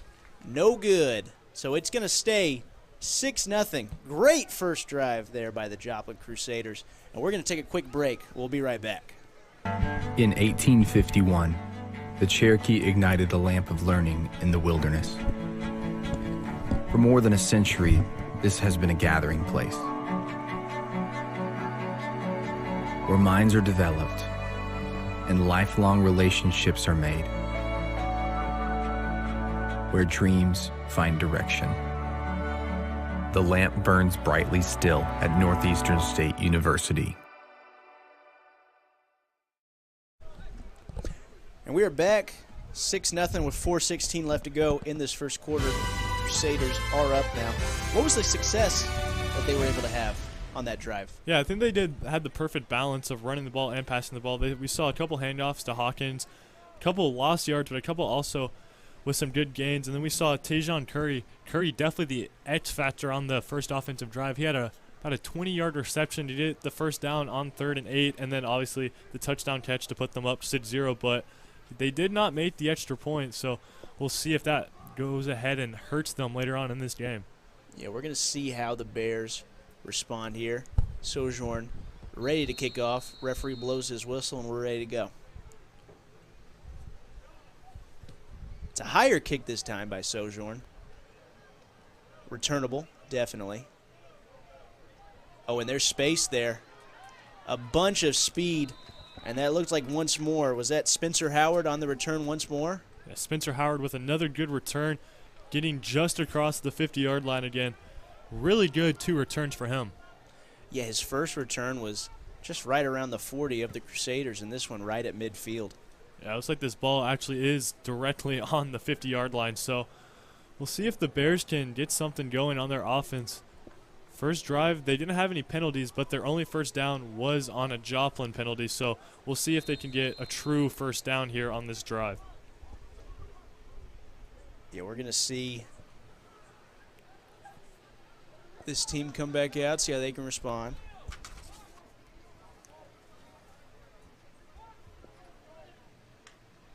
Takes a snap. Hands it off to that looks like number 8. Justin, they call him Bus Johnson. Or excuse me, I think that's Devin Colbert Sr. Yeah, that is Colbert. He's a big dude right there, 6'2", 244. Really hard to get down. That was a really good first down play for the Bears. Got the first down and moved the sticks early, and that's always a good sign.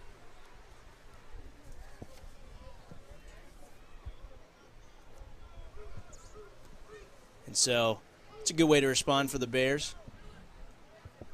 White still in that shotgun. He takes a snap, fakes the handoff, keeps it himself, and he's got space and speed. Breaks a few tackles, cuts through, and he's down to the 15-yard line. What a run by White there. Yeah, it looked like White might have gone down right there when there's 2 defenders crushing in onto him, but didn't go down and stayed up, and shoestring tackle right there by one of the safeties for the Crusaders, but really good first 2 plays for the Bears. And if they can't get anything going in the air, why not just keep it on the ground? Exactly. And that's been working for them so far. Let's see if they keep doing it. White again. And it looks like Seth Mishler is flanking him to his left in the backfield. You've got a tight bunch at the top of your screen. Mishler's going to take the inside handoff. Scurries his way for about 4 yards. That's a good first down run. Yeah, and it looked like that was the first look of the tight end. That was Terrence Walker, who came in on the right side at tight end. They had trips to the left. So we'll see if they do another formation like that, as they got 4 yards on the play. So 2nd and 6, they're really moving the ball well on this second drive. Yeah, as this first quarter starts to, come to an end, we got about 2 minutes left. These teams are starting to pick it up a little bit. Yeah, for sure. And it looks like Walker is not in the game anymore, but it'll be man-to-man at the bottom of y'all's screen. That's number 17, Malik Earl. Let's see what happens. White takes the snap, and he just runs for it, and he barrels his way in for a touchdown. So what a response by the OKC Bears, and it's 6-6. Yeah, a really good response by the Bears. Didn't throw the ball one time right there, and they really just ran all over the Crusaders right there. Yeah.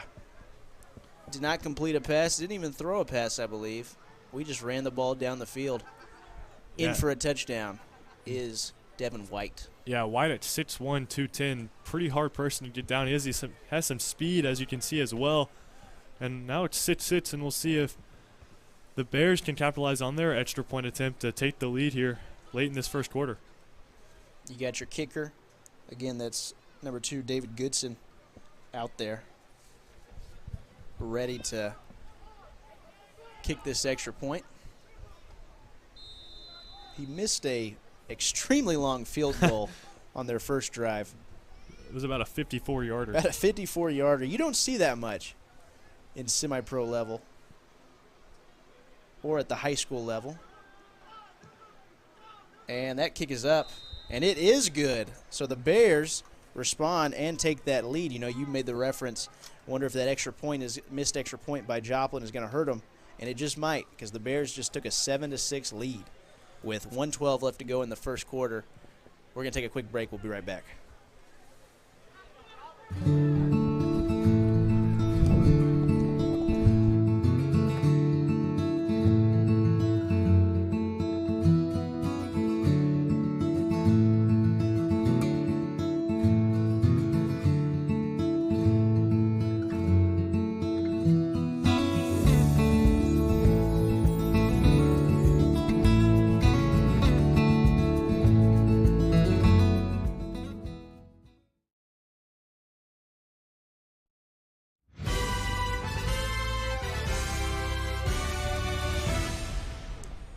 We are back, 7-6, Oklahoma City over Joplin.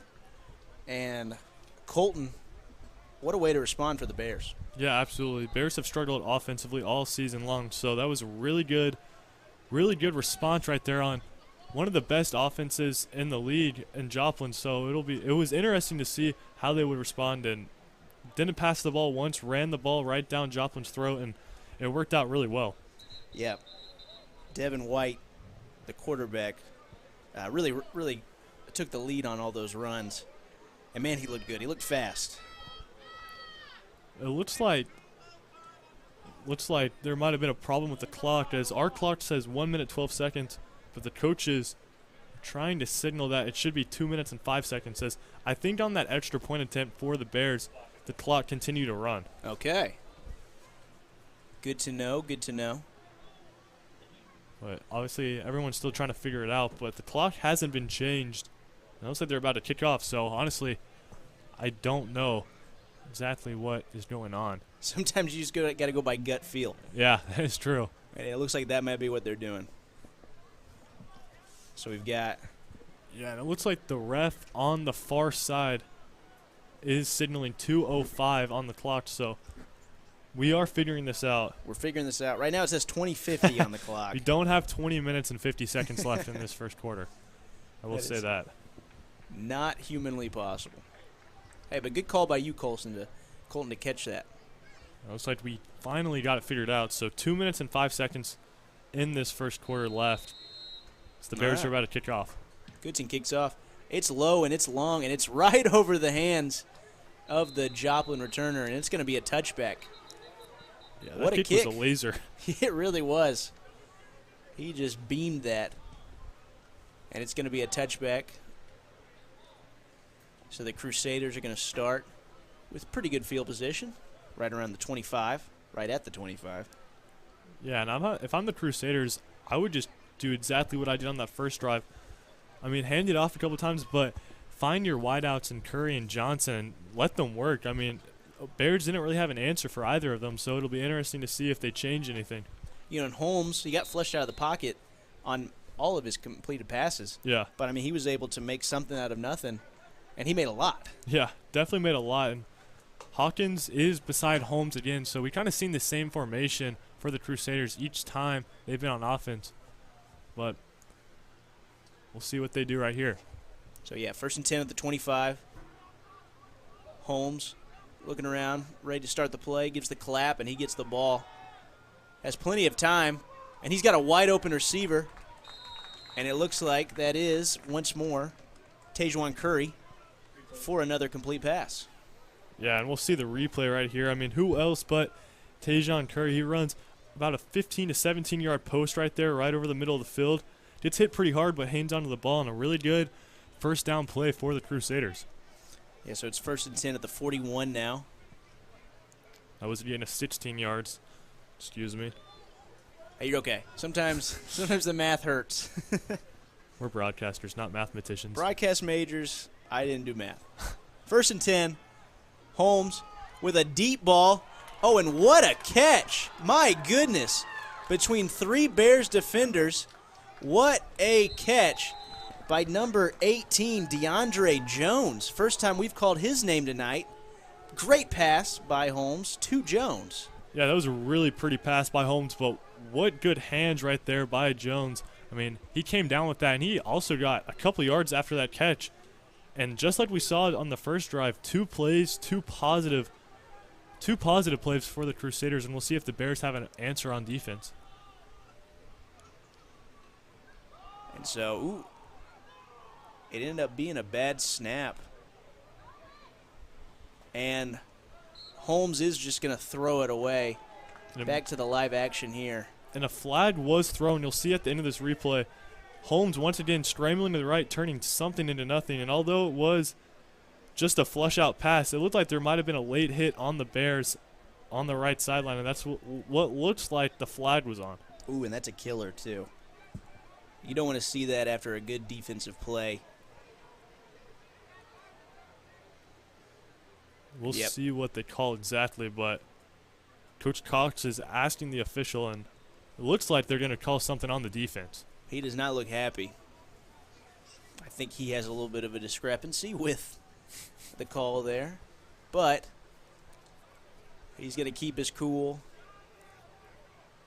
He's still talking to that ref there. We have another assistant that's out on the field now. We're still trying to figure it out, and it looks like they are going to call, I'm going to call it unnecessary roughness. Yeah, on the defense. On the defense.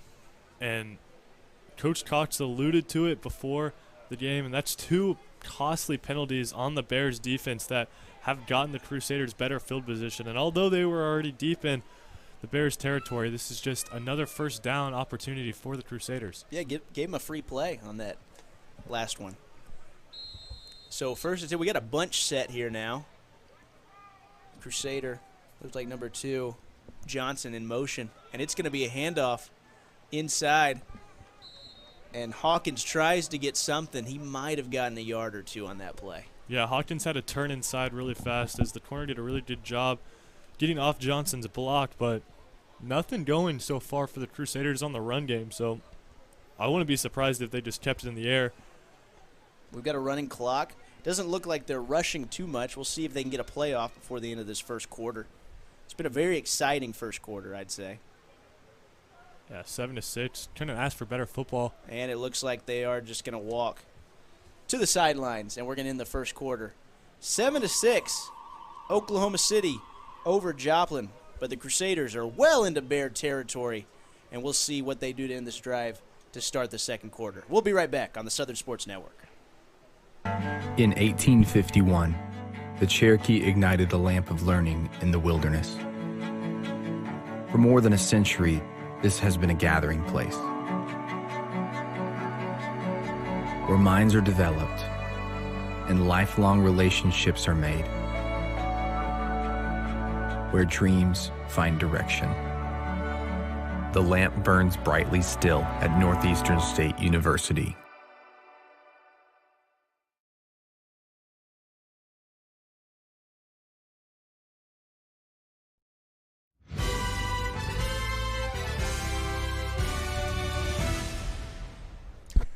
And we are back. 7-6 to start the second quarter. Oklahoma City over Joplin. Colton, it was fun to see these two offenses find success, and they did it in different ways. OKC was able to run the ball, and Joplin was able to pass the ball more. Yeah, Joplin started off really strong on their first offensive drive, threw it about 4 or 5 times, and ended up getting a touchdown to Curry. And then the Bears responded really well. Their kickoff return was right around the 50-yard line, and then they didn't throw the ball once in that second drive. Their second drive, they kept the ball on the ground, were in the trenches, and they had really good success right there. And it was a 5-play touchdown drive for the Bears, but we did say they made their extra point and the Crusaders didn't. So the Bears do have a 7-6 lead over Joplin to start the second quarter. And we do start with the Crusaders at the 7-yard line of the Bears, well into the red zone, and it's second down. You've got Hawkins to the left side of Holmes here, who takes a snap, and he hands it off inside to Hawkins. And, man, he's been trying to find any sort of success, and it's just not working so far. He gets nothing on that play, maybe a couple yards. Yeah, it'll be interesting to see if they try and run it again on third down. I doubt they will. I mean, Hawkins hasn't got a lot of positive yards tonight so far, and he is an impact. He can make an impact on one play, but they've had great success throwing the ball. In 3rd and 6, I wouldn't be surprised if they look to Curry or Johnson to get a touchdown right here. Yeah, you've had Curry, you've had Johnson that have had great catches, and he also had a great catch before the quarter ended from DeAndre Jones. So you have 3 weapons right now that could be utilized. Yeah, and it looks like Curry will be alone, or excuse me, it'll be 2 receivers on the bottom of your string and 2 at the top, so we'll see what Holmes does. Holmes gets flushed out, but this is where he rocks. Oh, and what a catch. They are going to throw a flag. We'll see what this is, but for now, that is a touchdown catch by Tajon Curry. And Holmes once again rolls out to the right, but Curry, all the credit to him, looks like he bobbled that a little and then a one-handed catch. And it looks like there were 2 flags on the play, so we're not sure if it's offensive or defensive interference, but from the looks of it, it is defensive interference. Wow. And so, what a catch by Tajon Curry for now. And it looks like the refs are still, they're looking around, they're talking to each other, huddled up, still trying to figure it out. It looked like there was a lot of contact on that play for both players. It looked pretty 50-50 to me, though. Yeah, we won't have a replay to show you guys, but you did see it live, and it looked like Curry kind of went up and grabbed that ball with his left hand, but he pushed off with his right. They're going to call offensive pass interference. So what a catch, but it came after pass interference by him. Yeah, it looked like Curry might have just pushed off with his right hand a little, but nonetheless, a great catch by Curry. But that does hurt as it is still 3rd and goal, but now it's from about the 15-yard line. Actually, way further than the 15-yard line. Yeah, we're out past the 20 now, I believe. It's like the 22-yard line, so 3rd and 22. 3rd and goal from the 22-yard line, which kills the Crusaders right here. Yeah, that hurts. Really diminishes your playbook here and what you can do. And we'll see what they end up doing. You still got a bunch of playmakers out there, as we've seen so far. And it'll be trips to the left and Curry alone on the bottom of your screen. Well, won't be surprised if the safety helps over on Curry, as he's kind of killed the Bears all night. Holmes drops back. He gets flushed. And he's trying to find something. And what great defense by the Bears there. They sack him behind the line of scrimmage. Couple of guys on that tackle.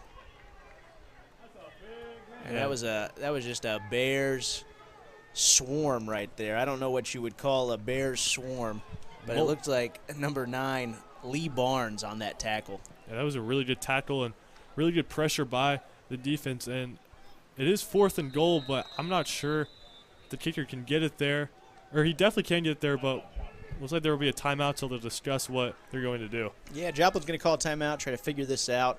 4th and goal from the 25. It's tough to figure out what exactly you want to do here. But while they talk it out, we are going to take a quick break. We'll be right back.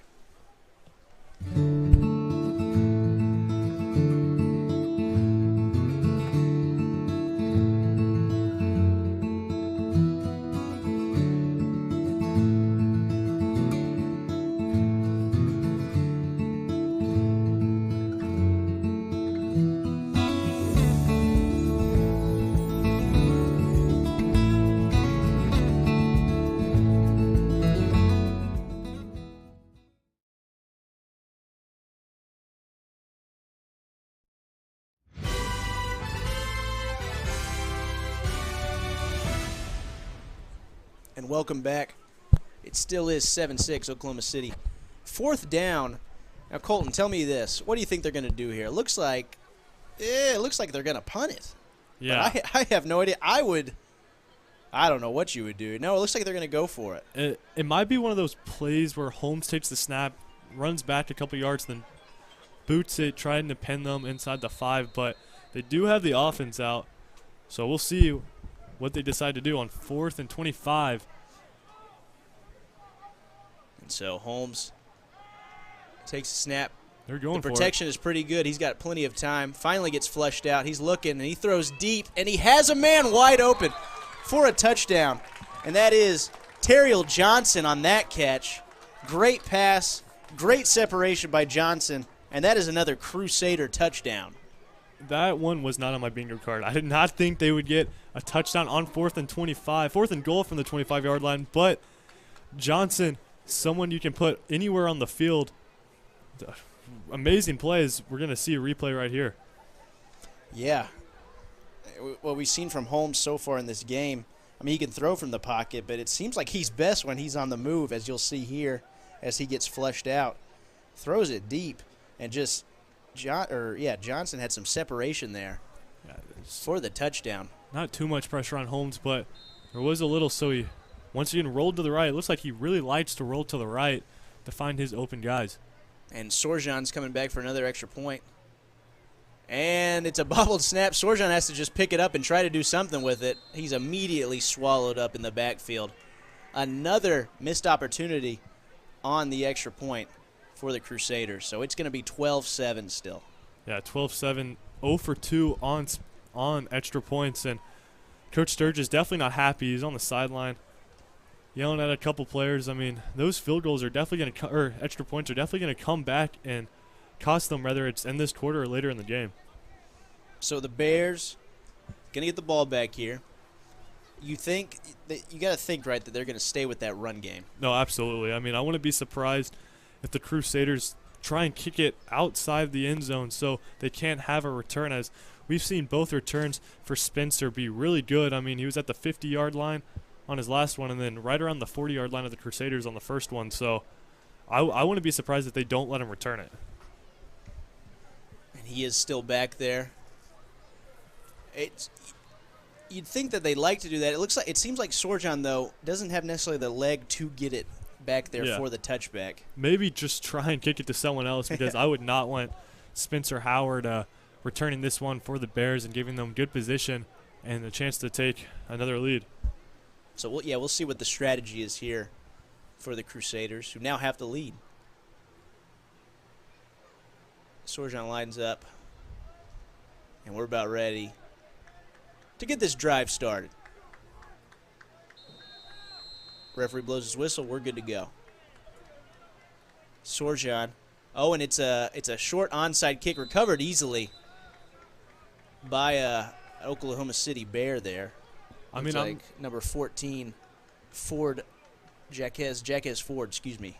I'm not surprised by the decision. I mean, that's the best. That's the worst field position the Bears have had so far off a kick return. I mean, they're not over midfield, but why not go for it? I mean, Spencer Howard, has had 2 really good returns. So I mean, why not go for it? Yeah, seems like a pretty good strategy. And so, regardless, it's the worst field position the Crusaders have had so far, but it's still not bad field position. Definitely not. It looks like Tyrese Cookies Douglas is beside White now in the backfield. Yeah, White really just commanded that offense last game with his legs. Now let's see what they can do here on 1st and 10 at the 49-yard line. White takes it, and he's running. He's looking for something now. And the Crusaders stuff it. Yeah, great play. That's Thornburg, who got past the line right to White. I mean, they definitely thought in the huddle before they went out there, they definitely were saying, watch White's QB draw, watch him scramble, and Thornburg was all over that one. That's right, and so it's going to be 2nd and 9 now, right at midfield. Good stuff by Thornburg there, like you're saying. 2nd and 9. You know, we've seen this team struggle a little bit in 3rd and long scenarios, so 2nd down is going to be pretty crucial for them. I wouldn't be surprised if They maybe do run pass option right here. I mean, they have single coverage at the bottom of the screen. White drops back, gets flushed out of the pocket, feels a little bit of pressure on his backside, and just makes something with his legs. And he actually has a slew of blockers, and he's got a lot of room to run. White all the way down within the 35-yard line, down to the 33. Colton, that seemed like that was going to be bad, but it turned out really good. Yeah, that looked like a loss of yards on that play, but White really reversed field really well, got some blocks downfield, and turned that into a 20-yard gain. Here's the replay right here to show it. Yeah, right about here, you got to think, oh, I have nothing to do. And then I look over here, and I've got 5 blockers for me and a lot of green. So White was able to take it all the way down for a really good first down marker now at the 33. Trips to the bottom of your screen. Cookies takes the handoff, and he's got a pretty good room, and that's a good run. What a run there for the first down. Yeah, there's a little bit of excitement after that one. Maybe for a team who hasn't got their offense going this season, this is what will revamp them. I mean, they haven't got the long ball or really the ball in the air at all going, but just keep it on the ground. I mean, Cookies with a first down play right there, and then White scrambling. I mean, what's not broke, don't fix it. So Douglas stays in the game, left side of White.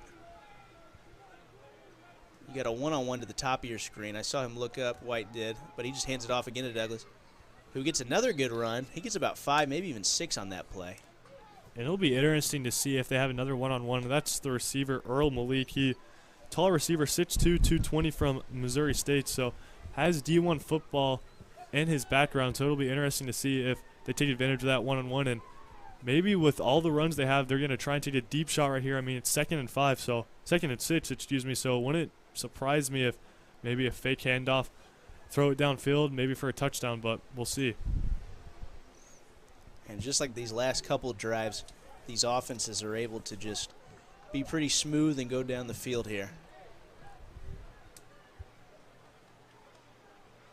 And it looks like we have a new quarterback, and it looks like there was some miscommunication there. That was number 7, Garrett Griffith, who is now in at quarterback. White lined up as a receiver on that play. Yeah, and when we were talking to Coach Sturgis, he said the Bears like to run some trick plays. They like cheeky plays that maybe get them a first down. And it looked like White was just an outlet right there, and it looked like Malik Earl was supposed to go downfield, but a little miscommunication, so we'll see. And it looks like White's still not in at quarterback, though. Yeah, it looks like they're keeping Griffith out there. Douglas. Oh, and I think we have a free play now. Griffith realizes it, and he makes a complete pass for a first down. Looks like number 17, Malik Earl, like you were just talking about, for that first down there. Yeah, that's the Crusaders' 3rd penalty on defense, so not the cleanest first half, but the penalties haven't really bit them yet, so but this one was a free play, so they got an easy first down on that one, but we'll see if the Crusaders can clean it up right here and maybe make a goal line stand. Oh, but it looks like they might offset because it was a block below the knee on the offense. All right, we get a chop block. We'll see it right here. Yeah, and you could see it. The running back, that's Cookies. He kind of took out the linebacker right there, kind of just putting his helmet to his knee. So third and 6. It's no gain on that play. In at running back now, looks like Seth Mishler, who had a pretty good run on a drive, on the last touchdown drive for the Bears. He flanks Griffith, who has a high pass, but it's complete. And it's close to a first down. It is going to be a first down. Yeah, good third down play right there. Nothing too fancy, just a little 6-yard stop route, right what they needed for the first down, and it'll be 1st and goal now for the Bears. Like Daniel Knighton on that one. Yeah, and something to look at. They haven't put Devin White back in at quarterback. It's still Garrett Griffith, so looks like he'll go ahead and finish this drive maybe. See. It seems like Griffith is more of your passer for sure. And so they're just trying to switch up things, keep the Crusaders on their toes. Definitely. So it's now 1st and goal at the 10. Oh, and a little outside handoff with speed and room to run. And they're going to down Spencer Howard at about the half-yard line.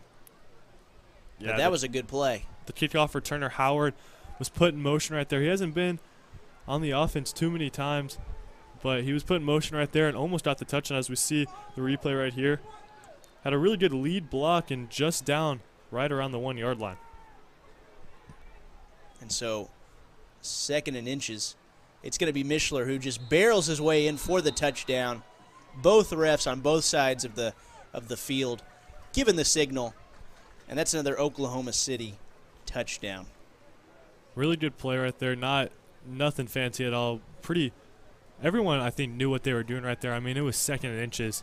So no point taking a chance to throw the ball right there. And now the Oklahoma City Bears have a chance to take a 2-point lead, maybe a 3-point lead if they decide to go for 2. But 13-12, Oklahoma leads Joplin now. It's going to be Goodson out for the extra point.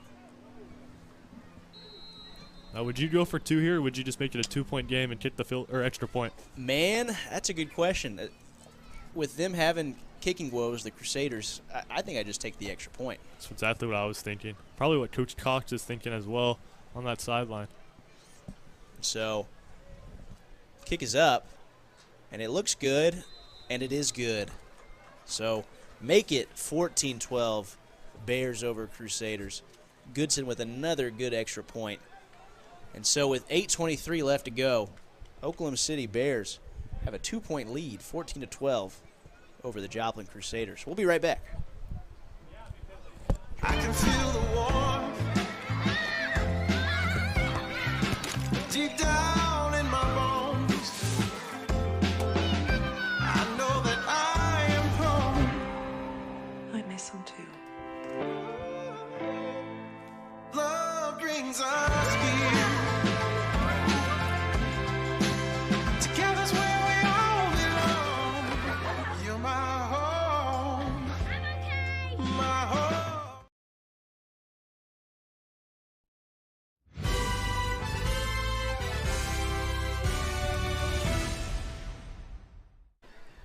And we're back. 14-12, Oklahoma City. Good drive by them. Quarterback change, Colton. Yeah. Well, you said it earlier, right before commercial break. It looks like Griffith is the quarterback you want whenever you want to take a shot downfield or you just want to put the ball in the air. I mean, White had really good success from his legs, but maybe Joplin was expecting the run, so they put Griffith in, and he was 2 for 2 on the drive. So Goodson's out to kick once more. Joplin has had a lot of success on offense. Had a touchdown from 4th and 25 on the last drive. So let's see if they can do something like that again here. This is a returnable ball. And it looks like it's returned by number 16. That is Antoine Baker, looks like, on that play. Yeah, it looked like Baker was trying to wait for the blocks to kind of progress downfield. He was jogging a little, but defense got to him really quick. So really good job right there by the Bears special teams, as Joplin does not have good field position. No, yeah, this is this their worst field position they've had so far in this game, right around here? Their last kick wasn't returnable, and this one is right around the 21-yard line. 21-yard line. Had a lot of success throwing the ball. Holmes has been really good tonight so far. He's got 2 touchdown passes. And, man, he's just connected on so many different plays to so many different receivers, too. Yeah, Holmes has definitely been the best player on the field so far for the Crusaders, along with Curry and really all the receivers for the Crusaders. Almost everyone that's been in the game has had a catch for Joplin. So Holmes lines up, still in that shotgun. Ooh, and there was a little bit of a shift there. They are going to call false start. False start on the Crusaders. So welcome back 5 more yards to start this drive. Yeah, another offensive penalty for Joplin. Joplin has had a lot more penalties than Oklahoma City this game, but still a close game. And we've kind of seen whenever Joplin's put in positions with bad field position, I mean, this is a 1st and 15. They've really capitalized still, so we'll see if Holmes can make some more magic. You got 4 receivers. He is still flanked by Hawkins. Bears showing a little bit of pressure here, and they drop back into a little bit more coverage. Holmes, like always, is able to flush out. He's looking for some space, and he gets a couple yards on that play. Yeah, the Bears just not able to wrap up Holmes. I mean, they didn't let him get too many yards. It's only a 3-yard gain, but still, that definitely could have been a 4 to 5 yard loss on that play. But instead, it's a couple yards, but it's still 2nd and long. It's 2nd and 12 right now. Yeah, 2nd and 12 with about 7 minutes and 45 seconds left here, as you see on the clock. And I wouldn't be surprised if they look towards Curry or Johnson again. I mean, those two are right beside each other on the bottom of your screen, so we'll see if Holmes looks to the right. Elliott Hawkins, excuse me, it was an underthrown ball. It looks like Holmes just had to give it out, but there is going to be a flag on this play. It looks like that was number 15, Marquand Bloomer, and he doesn't know that there was a flag as he was celebrating, as you see, but Bloomer definitely a little early on the coverage. And honestly, that pass might not have been caught either way, as the pass was a little low, but Bloomer hit Holmes, not Holmes, Prado Jr. a little early, and it'll be first down, it looks like. Yeah, they're going to call PI on that play. That's a big break for the Crusaders. Excuse me, second down. It's going to be, and it looks like there's a little bit of a discrepancy, and they are going to move the chains here. A little bit of confusion, but we got it figured out. This ref crew has been pretty good so far tonight. Yeah, no problems with the refs. I mean, every call they've made pretty much has been blatant or obvious, so let's see if that can continue. 1st and 10. Holmes doing what he does best. He's flushed out of the pocket, and he finds Hawkins, who is wide open, and he gets about 5 yards on that play. I thought he passed it to a lineman for 1 second. Yeah, I did too, but I was waiting for a flag. He didn't see one. I don't know if that was a designed stream play as he was looking for receivers downfield, but Hawkins definitely in the right place at the right time, and they picked up 5 on that play. Hawkins, he's 5'11", so he's not that tall, but he's 235 pounds, and I think that might be a conservative estimate of his weight. So it's going to be 2nd and 5 at the 35-yard line. Pretty good start to the drive so far. Yeah, but Hawkins has been in almost every single play, so he has good stamina. I mean, he's doing the most that he can. And so on 1st down, it's end around handoff to Charles West, and he's got a lot of space to run. He gets right to midfield. Good play by West there. Yeah, really good move by West right there. The 6', 205 running back receiver. I mean, they can put him anywhere, but really good move. He made a cut on the outside, as we're going to see right here on the replay. I mean, he made a cut back inside, and then really good gain on the play. It was technically a forward pass, I guess. So Holmes gets some yardage, some stats on that play. And the refs are blowing the whistle because it's going to be a timeout Bears. And they're going to talk things over. 5:56 left to go in this game. Oklahoma City 14, Joplin 12. And I think we're going to take a quick break. We'll be right back. There's no place like home. Whether you live in Oklahoma, Arkansas, or Missouri, Realty Mart USA is your go-to real estate company for residential, commercial, agricultural, or land. We believe in strong connected communities and sponsor local events. Realty Mart USA, supporting our communities, supporting our future.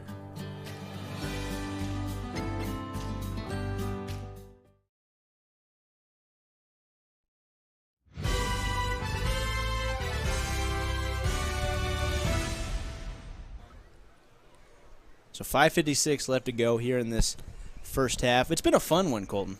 Yeah, absolutely. And we've seen Joplin and Oklahoma City, both offenses, move the ball really well. And we saw Joplin throw it in the air a lot the first 2 drives, but now they're kind of running the ball. I mean, technically, like you said, it was a forward pass, but they put him in motion. They put West in motion, so we'll see if Joplin stays on the ground with Hawkins and in that motion package, or if they continue to throw it downfield with Holmes. Yeah, you made a good point about Hawkins. He's a big running back, but, man, he's been in the game the whole time, so he's got stamina. You definitely think he's a threat almost every single play if you're the Oklahoma City defense. 1st and 10 at midfield.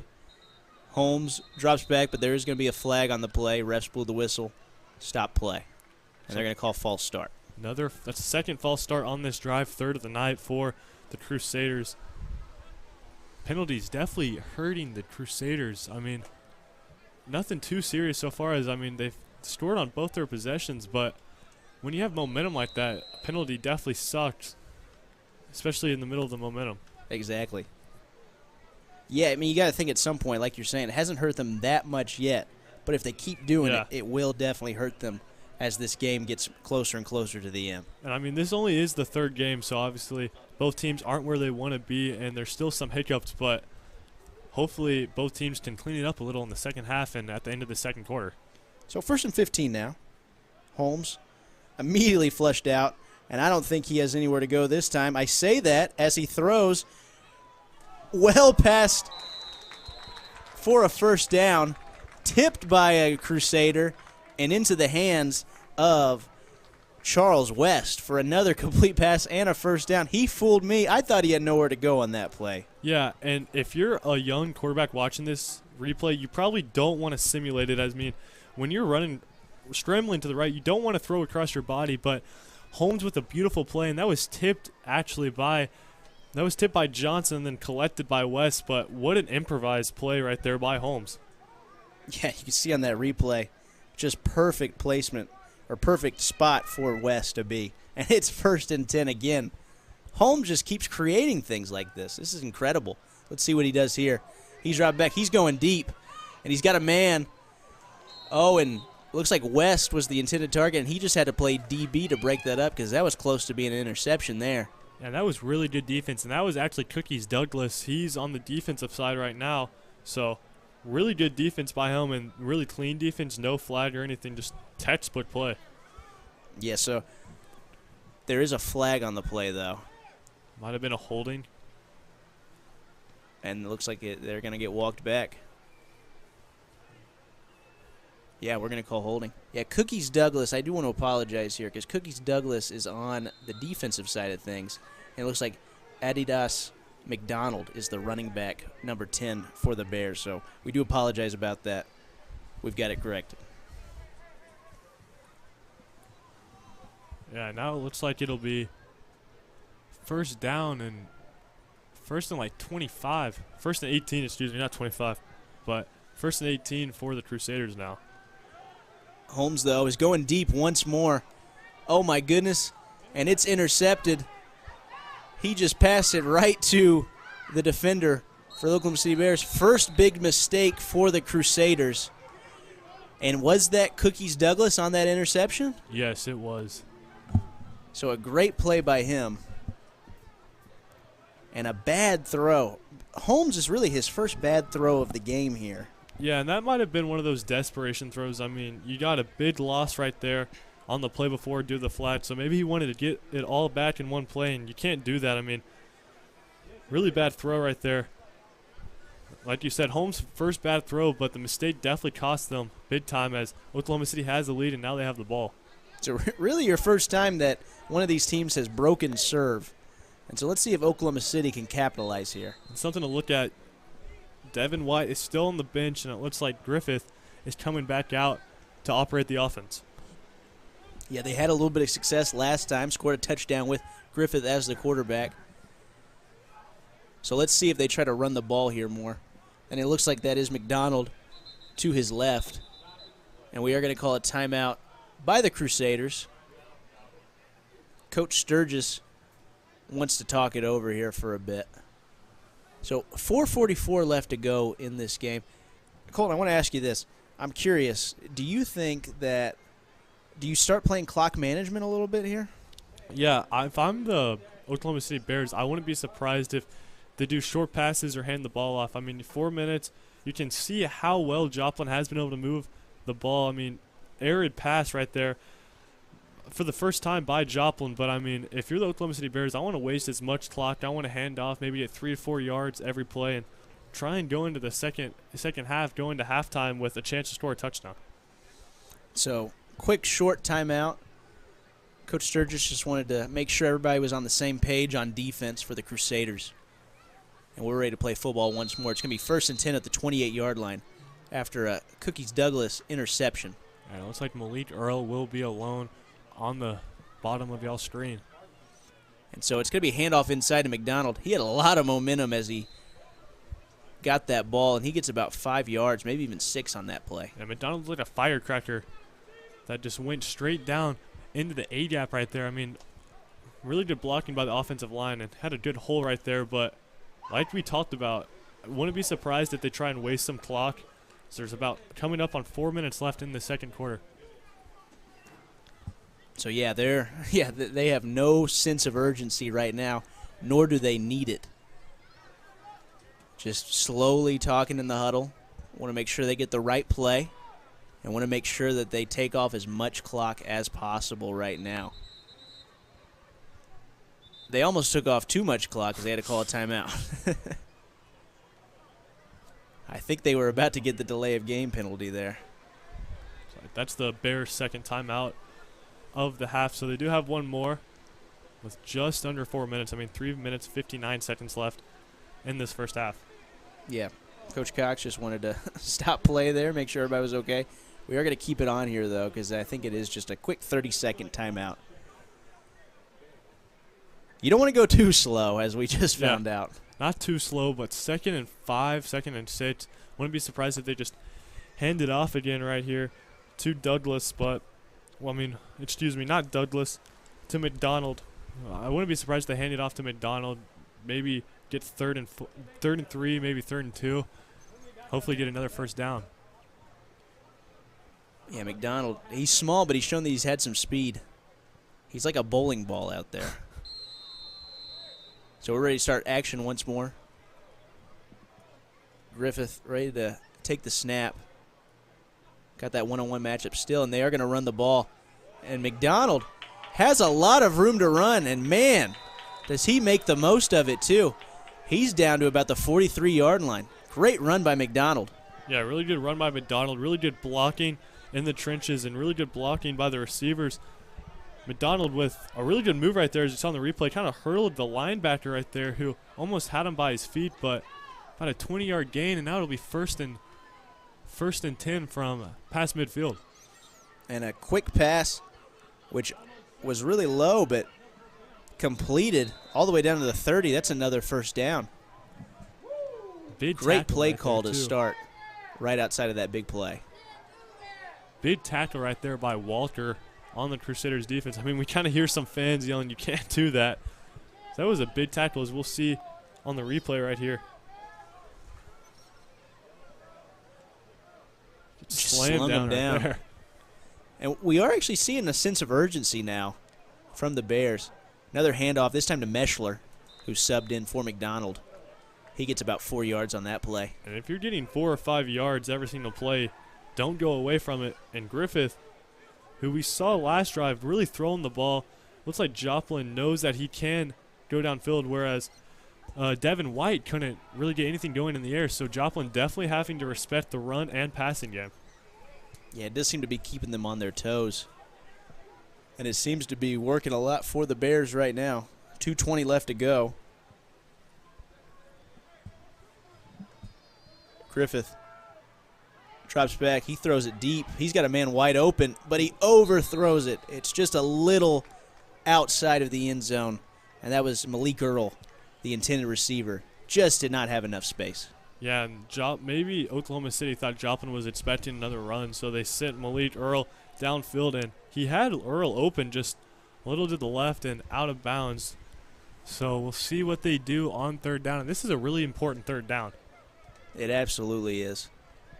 Now remember, you don't necessarily have to go for it here if you miss it, because you have a really good kicker in David Goodson. So it's going to be 3rd and about 6. Griffith rolls out. He's looking. There is a flag on the play. And it is completed for a touchdown for now. We are going to see what the flag is, and I think it is going to come back. But what a play there. What a pass and what a catch by Earl. Yeah, really good play, but it is going to be a holding call, I think. As the Crusaders know that, and the Crusaders coaches are saying that it is on the offense. But good play right there by Griffith. It kind of looked like Holmes for Joplin rolling out to the right and finding a man downfield. Yeah, I'm glad we at least had the replay on that because it was a great play, but negated by a penalty. That's a big penalty but for the Bears there. Definitely. And 2 minutes, 2 seconds left, and there is a 2-minute warning coming up, but now it's 3rd and long with 2 minutes left. I mean, it'll be interesting to see if they take a shot downfield, and if they incomplete that, now they're going to have 4th and long. And even though Goodson is a really good kicker, I don't know. That's almost a 60-yard field, or excuse me, 55, 56-yard field goal. He tried it early in the first quarter, did not go well. And we'll see what happens. But I don't think they want to get into that situation. Let's see what they can do on 3rd and long here. McDonald is back in the game. He acts as a blocker. Griffith just trying to find something, and he gets swarmed, and he loses about 9 more yards on that play. That's the one thing you can't do in that situation. Made 3rd and long, 4th and longer. But now we're coming up on the 2-minute warning with 1 minute and 53 seconds left. But now Oklahoma City pretty much has to punt, I think. Yeah, I think so. I mean, that's your only option right here. So 2-minute warning. It is 14-12 Oklahoma City over Joplin. And let's see who gets the ball right after this 2-minute warning. We'll be right back.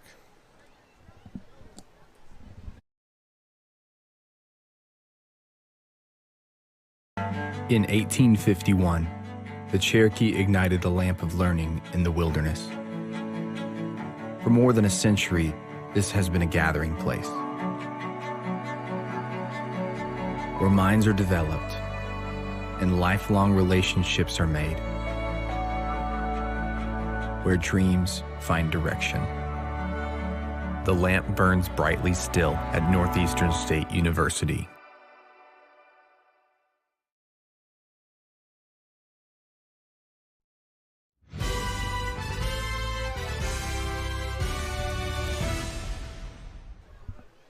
All right, so it's 4th and long, and it looks like Oklahoma City Bears are going to punt. Like you said, it's their best option. Yeah, it looks like their only option. I mean, Goodson has a pretty good ledge, so we'll see if he can pin him inside the 10 or 5-yard line with this punt. It looks pretty good so far. It is a good punt. It's right around the 15. Oh, and kind of a scary catch there for the Crusaders. That was Quinnell Johnson. He made the catch, but definitely a little harder than he wanted it to be. But we talked about it. They took their time, but there's still 1 minute and 46 seconds left as the Joplin Crusaders had a really good defensive stand. And now Holmes and this explosive offense has a chance to score and take the lead heading into halftime. Yeah, we'll see what they can do here. Had a lot of success throwing the ball. But on their last drive, Holmes with a really tough interception. And Joplin does get the ball to start the second half, so maybe that'll play a factor if they really want to take a shot or not. It's been a high action-packed game so far. A lot of highlights that we've been able to talk about. No, absolutely. Been fortunate to be a part of this one here on the Southern Sports Network. 1st and 10 for the Crusaders at the 15-yard line. A lot of room to go with 1:46 left to go here in this second quarter.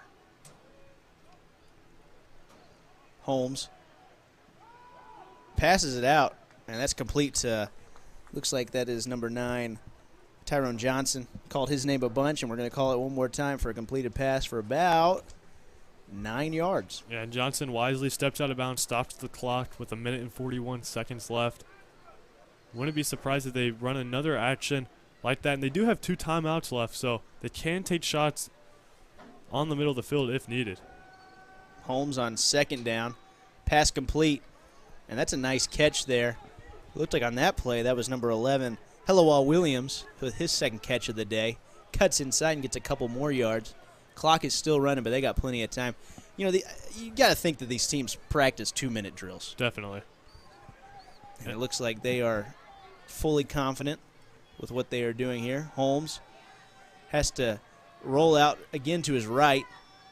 He's got an open receiver, and that's a good catch. Who is it? It's Curry. Really good play right there by Curry and Holmes. And one thing we mentioned earlier in this broadcast, Joplin is a lot younger than Oklahoma City, so we'll see if their youth and their quickness really has an advantage over Oklahoma City with this final minute left in the second quarter. Clock's still ticking. We're now under a minute left. Holmes takes the snap. He's still in the pocket. Another catch. Pass completed. This time, too, looks like number 9, Johnson, who has a little bit extra after the play. Refs let it play on. And we're going to call a timeout for the Bears. Things are going a little too fast for that, for this veteran team. 40 seconds left. Joplin definitely pushing the Bears on defense, definitely getting into their getting into the Bears' field position. So we'll see if Holmes maybe takes a deep shot. I mean, it's only 2nd and 3, so I feel like this would be a good down to do it. If it's incomplete, the clock stops, and if they complete it, they're either right around the goal line or maybe a touchdown. Yeah, they want to talk this one over. Coach Cox wants to figure this one out. Coach Cox, 2-year hiatus, but he's back with the Bears now. You know, he's been all over though. This guy's kind of a legend. We've been told, and we got to talk with him here in the Semipro. Yeah, he started in around 2010, and he knows a lot of these guys as everyone's kind of been around the league. Oklahoma City got a lot of players from Tulsa, like we talked about earlier in this broadcast, but he's been familiar with these players for a long time, and it looks like their offense and defense is really clicking tonight. Yeah, they were talking about, he was talking about it's going to happen at some point. The offense is going to start to click, and we've seen it a little bit so far. Absolutely. But right now it's 2nd down and short. In Bear territory are the Crusaders. And a great pass by Holmes again to Johnson, who barrels his shoulder over a Bear, and he's at the 25-yard line. Johnson definitely let the defender hear about that one, and good down right there to take a shot. I'm surprised Joplin's not calling a timeout or hurrying up, because they only have 20 seconds left now. Yeah, they're just trying to hurry up. And there was a little bit of pressure there. Holmes is able to get it out. And they're going to throw a flag on this play, and I think it's going to be holding on the defense. Coach Cox is out. He's upset about that play. DeAndre Jones, the receiver at the top of your screen, definitely knows it was holding, and Coach Cox coming out there, the Bears coach, not happy about that. And with NFL rules, this is definitely going to hurt the Oklahoma City Bears with 13 seconds left. Crusaders will have a really good chance to score in this half, and they get the ball in the second half too. Big momentum swing potentially. Let's see what they end up calling here. Looks like they're going to walk them up 5 yards, so I guess they're just calling holding. Holding. Yeah, that's a big break for the Bears. Only holding 5 yards compared to about 17 yards. A really big difference, but still 13 seconds left for Holmes, and I wouldn't be surprised if they just take a couple of deep shots to the infield. Or to the end zone. Did you play baseball? I was looking at the baseball field in the back. We have a great view of the Missouri Southern State University Sports Complex, and yes, we do see the baseball stadium right over there. It is baseball season too.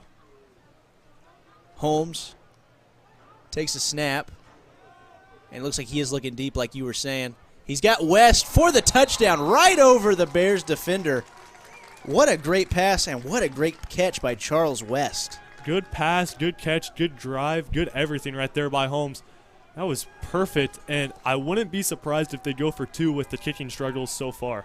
Yeah, I think you're exactly right. That would get them up 6.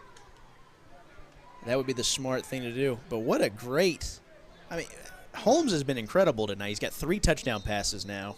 I mean, the only pass that really hurt him was the one last drive, the interception. But as we see the replay right here, Holmes, 3-step drop back, throws a perfect pass to West right there, right over the outstretched hands of the defender. I mean, that was a dime. Absolutely. So, like you're saying, good call. They are going to go for 2 here. Let's see what they draw up. Showing pressure are the Bears. He's able to get it out right off the hands. I believe that was Baker on that play. Yeah, Baker. Yeah, we'll go with that. It looked like the linebacker Johnson Or excuse me, that was Jones. Jones, yeah. But it looked like Johnson hit Holmes right when he let go of the ball.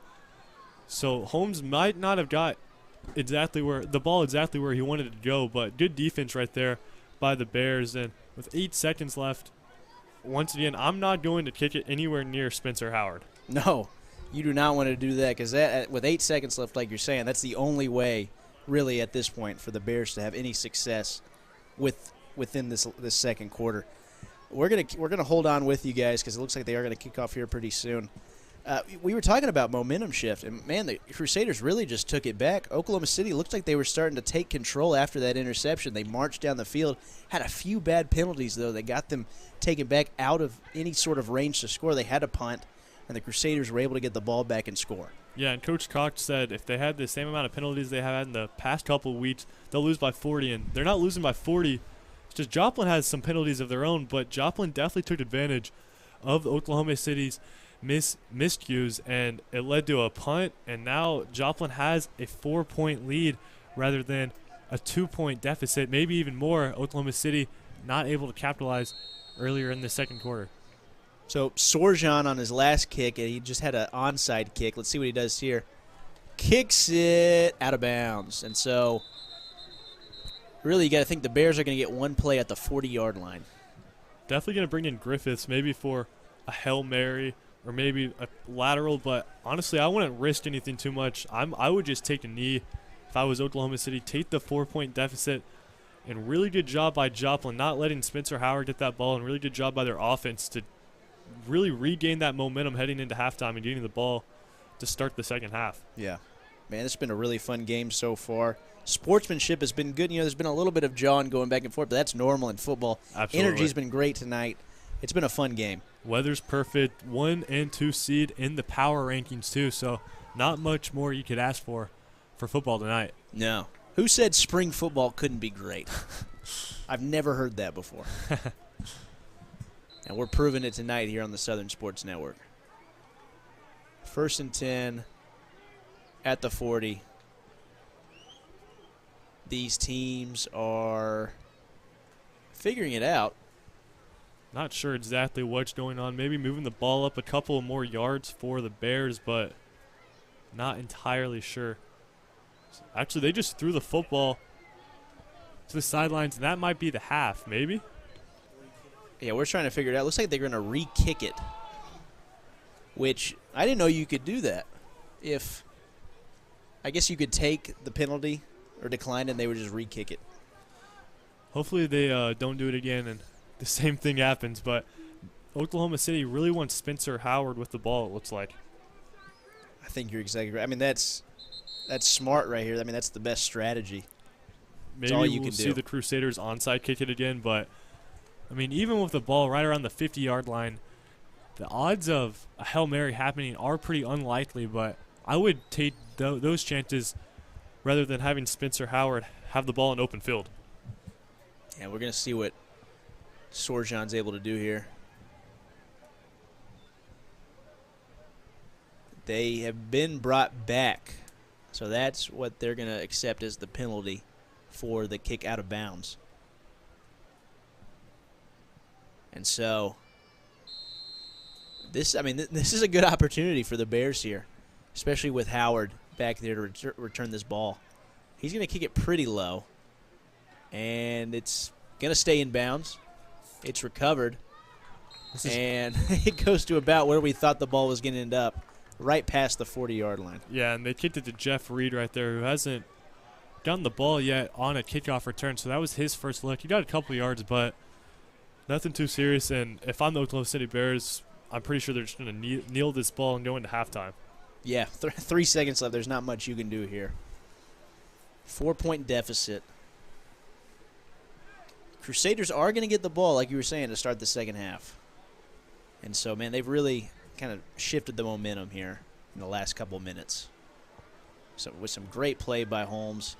Great quarterback play, too, from the Bears. I mean, you have Griffith and you have White, who have both been pretty good. Absolutely. In different ways. White really doing well with his legs and scrambling around, and Griffith, who showed the capability of throwing the deep ball, but wouldn't be surprised if he just takes a knee here. And they is lining up in the shotgun. And they are going to take a shot. Nothing too fancy. The half is over. That's Howard. And there is space to run for Howard.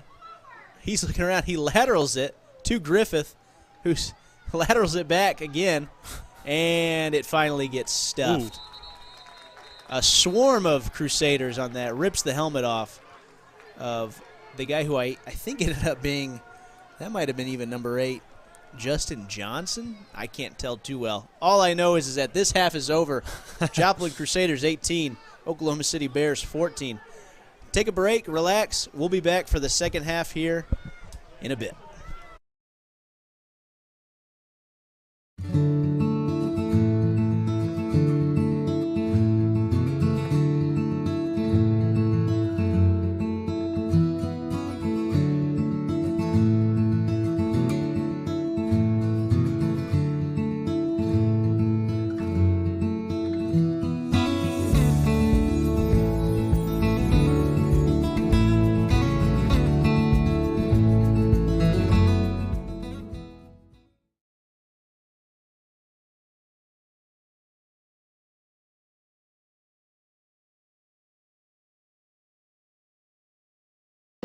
Things could be stranger, but I don't know how.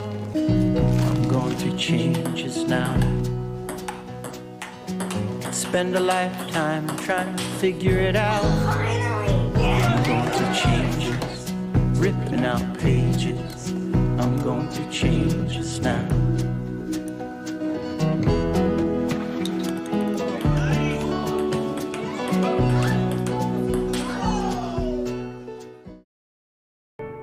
The College of Education at Northeastern State University prepares educators, mental health providers, and fitness or health professionals with undergraduate and graduate programs.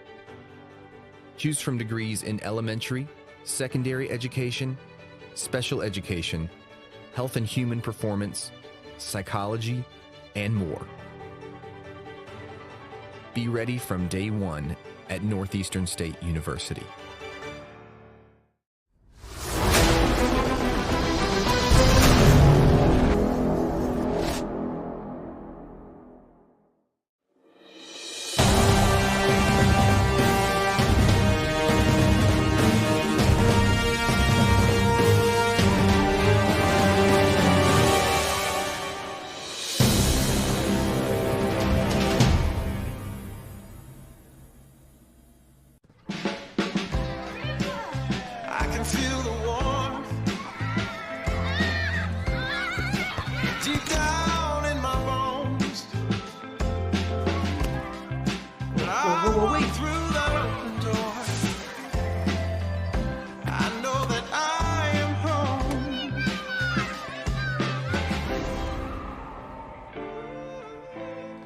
I miss him too.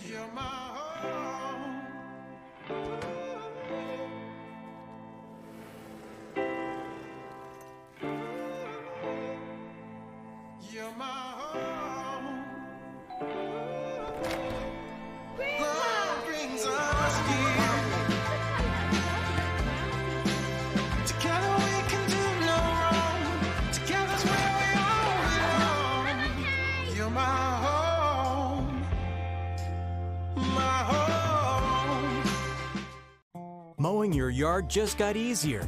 TNG Power Equipment has the best Ferris mowers to get the job done, including the all-new 60-inch redesigned deck that mows up to 11 miles per hour in tall or wet conditions. And for smaller lawns, our Ferris 300S starts at just $39.99. And right now, save up to $1,000 on select Ferris models. Commercial grade to last a lifetime. TNG Power Equipment has Ferris mowers to tackle your projects.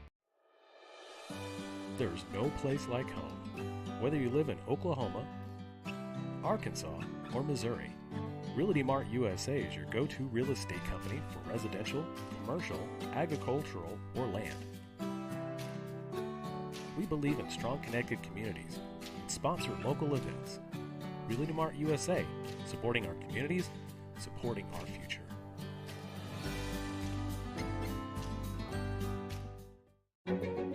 A tradition of educational excellence, more than a century in the making, continues in Broken Arrow. Here, supportive faculty, in-demand undergraduate and graduate degrees, and affordable tuition make Northeastern State University your transfer destination.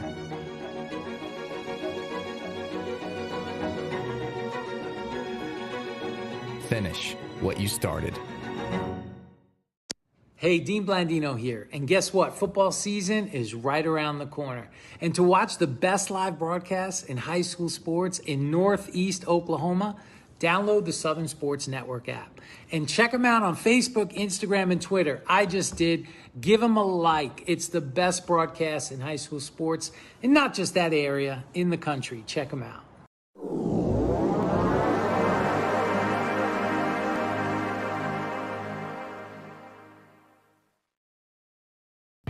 Semi-Pro Saturday is brought to you in part by 950 Ways Graphics. Professional graphics for players, coaches, and teams. Trust the pros at 950 Ways Graphics and look them up on Facebook at 950 Ways Graphics.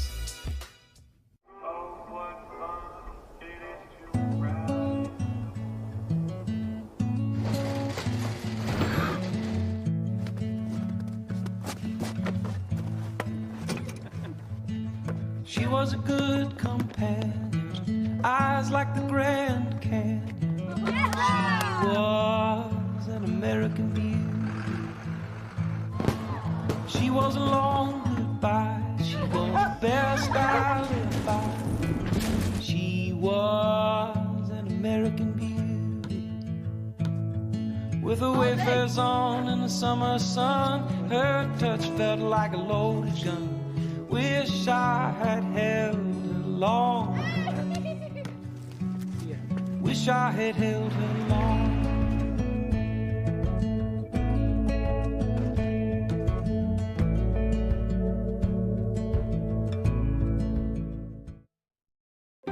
We are computer science pros, chemists and lab technicians, health professionals, mathematicians, and science educators. We are the Greg Wadley College of Science and Health Professions at Northeastern State University. Choose from degrees in natural sciences, health and pre-health professions, mathematics and computer science, and more. Discover the possibilities at Northeastern State University. My name's Todd Harden, and I am Todd's Coffee. The reason I do this to begin with is because I really want people to experience coffee. What I'm doing and what other roasters are doing as well is, we're trying to figure out what the bean is trying to tell us. My goal and my customer really is, there's probably 2 out of 10 people that could taste the difference in one of my better roasts versus an average roast. If I can make those people happy, I'm making everybody happy. And so that's kind of my philosophy when it comes to roasting. You can just go to toddscoffee.com. You can get a whole bean, or I'll grind it for you. Either way, there'll be a drop down in there that you can order it that way. So order some coffee. Things could be stranger, but I don't know how. I'm going through changes now. Spend a lifetime trying to figure it out. I'm going through changes, ripping out pages. I'm going through changes now.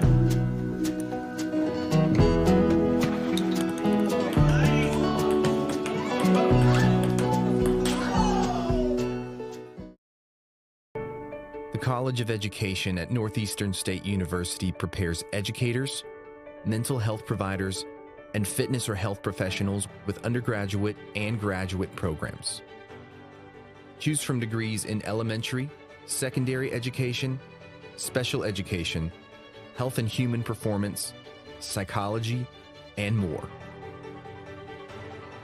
Be ready from day one at Northeastern State University.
your yard just got easier. TNG Power Equipment has the best Ferris mowers to get the job done, including the all-new 60-inch redesigned deck that mows up to 11 miles per hour in tall or wet conditions. And for smaller lawns, our Ferris 300S starts at just $39.99. And right now, save up to $1,000 on select Ferris models. Commercial grade to last a lifetime. TNG Power Equipment has Ferris mowers to tackle your projects. There's no place like home. Whether you live in Oklahoma, Arkansas, or Missouri, Realty Mart USA is your go-to real estate company for residential, commercial, agricultural, or land.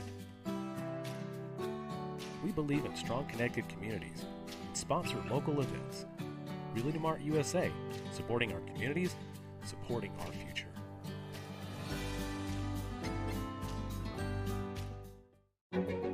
A tradition of educational excellence, more than a century in the making, continues in Broken Arrow.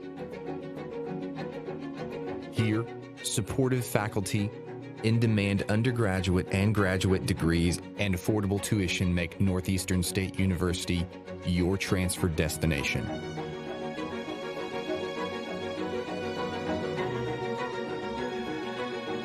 Finish what you started. Hey, Dean Blandino here. And guess what? Football season is right around the corner. And to watch the best live broadcasts in high school sports in Northeast Oklahoma, download the Southern Sports Network app. And check them out on Facebook, Instagram, and Twitter. I just did. Give them a like. It's the best broadcast in high school sports, and not just that area, in the country. Check them out.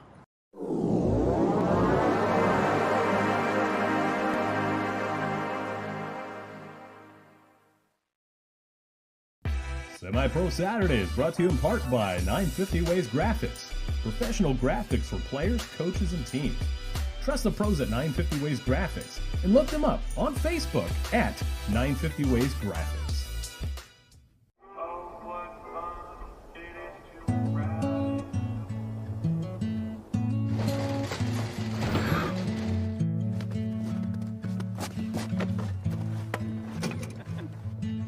She was a good companion, eyes like the Grand Canyon.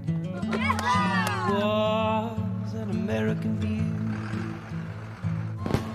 She was a long goodbye. She was the best I lived by. She was an American beauty. With her wayfarers on in the summer sun, her touch felt like a loaded gun. Wish I had held her long. Wish I had held her long.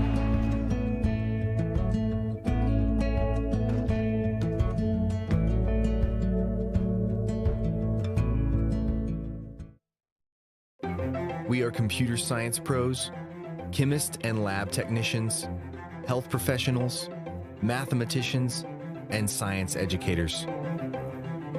We are the Greg Wadley College of Science and Health Professions at Northeastern State University. Choose from degrees in natural sciences, health and pre-health professions, mathematics and computer science, and more. Discover the possibilities at Northeastern State University. My name's Todd Harden, and I am Todd's Coffee. The reason I do this to begin with is because I really want people to experience coffee. What I'm doing and what other roasters are doing as well is, we're trying to figure out what the bean is trying to tell us. My goal and my customer really is, there's probably 2 out of 10 people that could taste the difference in one of my better roasts versus an average roast. If I can make those people happy, I'm making everybody happy. And so that's kind of my philosophy when it comes to roasting. You can just go to toddscoffee.com. You can get it whole bean, or I'll grind it for you. Either way, there'll be a drop down in there that you can order it that way. So order some coffee. Things could be stranger, but I don't know how. I'm going to change this now. Spend a lifetime trying to figure it out. I'm going to change this, ripping out pages. I'm going to change just now.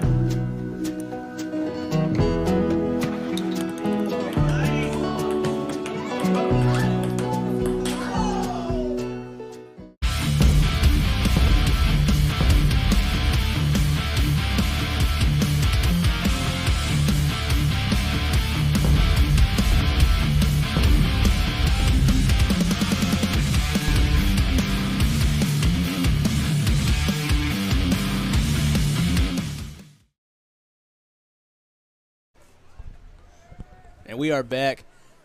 Colton, it was a very fun first half. It is Joplin 18, Oklahoma City 14. Yeah, really fun first half. I'd say the MVP of the half was definitely Holmes. 3 touchdown passes to 3 different receivers for Holmes and the Joplin Crusaders. Yeah, that was what was so fun about watching Joplin in the first half. So many guys got involved. So many guys that Holmes was able to pass to. And, man, that guy could just create something out of nothing. No, absolutely. And, I mean, it's even more impressive that this is on a team, Oklahoma City Bears team, who has allowed 10 points in the last 2 games. I mean, this is on a good defensive team, and they already have 18 points, and it could be easily be 20 points, but obviously 2 extra missed field goals and then a missed 2-point conversion to end the half. But 18-14, really good game, and Joplin does have the ball to start the second half. So it'll be a really exciting finish to this game, too. Yeah, this is going to be an interesting start to this second half. Who can get that momentum back? Absolutely. Biggest drive of the game so far for both teams. No, absolutely. And I'd say that last drive was obviously the biggest drive for Joplin. But if you're the Oklahoma City Bears, obviously you missed out on a chance to go up at the end of the half. Those penalties costed you, but you're leaning on your defense right here to make a stand, and that's really what they've leaned on all season so far. Been predicated on it. And, you know, you have seen, though, this team's offense have a little bit of success. 2 different quarterbacks. Yeah, 2 different quarterbacks, Keith, and both had pretty good success. Both had led 2 touchdown drives. It'll be interesting to see who they bring out, but I wouldn't be surprised if they bring out Griffith. I mean, they kept him in the second half, and he took that sack, which ultimately ended up in the fourth down and made the punt in the second quarter. But his deep ball worked really well, and he was throwing the ball really well too. Yeah. So, looks like we're about ready to get started for this second half of play. Coach Cox still has the Bears huddled up, but yeah, they're about ready to go. And the sun is setting. Really nice view here. Oh, it looks beautiful right now. We have a beautiful view of the field here at Fred G. Hughes Stadium, and a nice sunset like you're talking about. A little cotton candy sky for us. Maybe it looks like the northern lights that a lot of us saw last night, Heath. Hey, you saw it, right? They were pretty cool. Yeah, saw them in Bentonville, Arkansas. Could see them probably here too, but nonetheless, really pretty sky, and we're about set for the second half kickoff. Yeah, you got the phenomenal kicker, as we've been told, one of the best to ever do it, David Goodson. He's about ready to kick off. And he kicks it off. And it's going to be returnable, though. Crusaders return it, and it looks like that is not going to go very far. And if you're the Bears, that's really good, and that's what you want right there. Ball at the 16-yard line, not a good return at all for the Crusaders. No, not at all. I want to say that was maybe DeAndre Jones on that return. And unfortunately, we are going to have an injury to start this second half. And so while they check on the Oklahoma City Bear that's down on the field, we will take a quick break.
we are back. The Oklahoma City Bear that was down, he is being helped off the field. Hopefully it's not too bad of an injury, and we're back to football now. 1st and 10. Tough field position for the Crusaders to start this second half. And Holmes, like we were saying, had 3 touchdown passes in that first half. Let's see if he can continue his success here. On 1st down, he hands it to Hawkins, who breaks a tackle and gets a couple yards on the play. Yeah, and maybe that play was trying to get Hawkins going. Not too much going for him on the positive yard side in the first half, but Hawkins is definitely a big play player, so it'll be cool to see if they can insert him into this offense and hopefully have Oklahoma City respect the run and pass game for the Crusaders. Yeah, I think that's why they're using him, right? Because you know, obviously your success have all been from the pass game, but you still want them to have to respect the run. So it's 2nd and 9 for the Crusaders. Holmes, he's got plenty of space, but he's going to run, and he uses that speed to get a 1st down. He's out past right around the 30-yard line. Good run, good decision to just make something with your feet there on that play. Yeah, really shifty play by Holmes, and if you want him to respect your run game, maybe run yourself if you're Holmes. We saw Devin White do that a little for the Bears, but that was really Holmes' first scramble, I'd say. Yeah, for sure. And he got it for a 1st down. And so they're right around the 30. Looks like just a little bit behind it, the 29. I've got you a headset. You still got Hawkins flanking him to his right now. 2 receivers to the bottom, 2 receivers to the top. All of these guys are playmakers. Holmes. Oh, throws as he's been hit, excuse me. And he throws it a little too high. He was getting hit while he threw that ball. Yeah, and it falls incomplete. Looks like there's a flag on the play, but Holmes definitely hit right when he threw that ball. Really didn't get it. It was way too high for Curry, which definitely was impact of the hit. But it looks like they're actually backing up, so it might be either holding or not false start, but maybe a holding for the Crusaders. Yeah, it looks like it's got to be if it's 10 yards like that. So tough play. Crusaders are struggling a little bit to start this second half. But, you know, sometimes it just takes a bit to come out of halftime. No, absolutely. Kick the dust off, you know. We saw some penalties in the first half by the Crusaders as well, so see if they can bounce back like they did then. So on 1st and 10, or 1st and 20, excuse me, Holmes throws it out. Miscommunication there. It looks like Curry went inside. Holmes went outside. Yeah, Curry. And it's going to fall incomplete. Put his hands up right there on the play. And it looked like Holmes and Curry just weren't on the same page at all, like you just said. So it's going to be 2nd and 20 now. We haven't seen Joplin punt at all this game, so we'll see what they do right here. And, I mean, obviously you're probably going to have to punt if you don't get a 1st down here. Not on this play, but on this next couple of plays if you don't get a 1st down. So it'll be interesting to see how Oklahoma City plays defensive-wise, knowing that they haven't punted. Got 4 receivers still out there. Pretty much can go in the same formation every night. Holmes takes the snap. He's looking around. He gets pressured. He's flushed out of the pocket. He's trying to find something. He's scooting around. Throws it deep and well underthrown. Tender receiver Curry. And good defense there. Really good defense by the defensive line. Good pressure. But he did have Curry right there. But the pressure made Holmes rush that throw a little, and it looked like it slipped out of his hands. So it was about 5 or 6 yards short, and we haven't seen that from Holmes all night. So pressure really got to him right there. So 3rd and 20 now.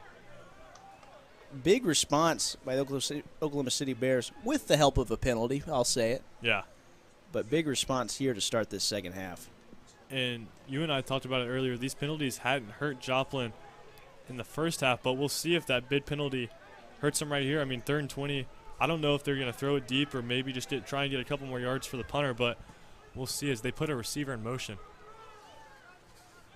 And as that receiver's in motion, the ball is snapped, and it's a deep ball overthrown this time. Looked like the intended receiver. Again, that was DeAndre Jones, number 18. Yeah. Well over his head. And, yep, Crusaders are going to have to punt for the first time tonight. So this is the second punt we'll see tonight. One previously by Oklahoma City, and now first one for Joplin with about 11 minutes and 50 seconds left. So we'll see how well this punter is. I mean, if it's the same kicker as the extra point, there might be a little shakiness, as the snap had been a little bad on both extra points too. So it's something to watch here as well. Trying to see a spot on this number for this punter. Can't tell right now, so I don't want to give you the name until I know for sure. But this is the first time we're seeing this guy. And it's a pretty good punt. Really returnable, though. And that is going to be Earl on that return. Yeah. And a late flag is thrown. 3 late flags. Excuse me, that was Daniel Knighton on the throw. And it gets a little heated. It's a little heated after the play. And a couple of coaches are talking to a Crusader. Looks like number 58 there on that play. Nathan Walker did something the coaches did not like there. It might have been the reason there were 3 flags, and those flags were thrown really quickly, so I didn't see exactly what happened, but definitely something. It looks like it is on the Joplin side, and that was a pretty good punt, like you said, Heath, but really returnable. And now Oklahoma City has good field position, but it looks like they're announcing what the flag is, and it looks like there's some on both sides. So those penalties are going to offset. But nonetheless, good field position for Oklahoma City. Yeah, for sure. And with a 4-point deficit, it is now their time to strike once more. And so, well, we were curious who was going to come in at quarterback, and it looks like it is going to be Devin White to start this game, who is now coming off the field. His helmet is off. He's walking off the field. There's a lot of discrepancy right now. Coach Cox is on the field now.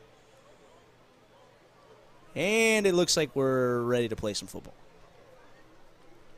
Yeah, and if Devin White does come back out on the field, which it looks like he is, it'll be his first snap, his first drive since early in that second quarter. So he hasn't been out there in a while, but maybe they'll use his scrambling ability to get Oklahoma City the lead. And yeah, it does look like that is Devin White who is coming in. And he's got McDonald to his right, McDonald, shifty guy. He's had some pretty good runs tonight. And then Malik Earl, one-on-one at the bottom of your screen. And it's going to be a keeper. We know White likes to run with it, but it is snuffed out immediately. They know he does not throw the ball much. Yeah. And the Crusaders took advantage of that right there. I'm honestly surprised with the choice of White, as we're going to see here on the replay.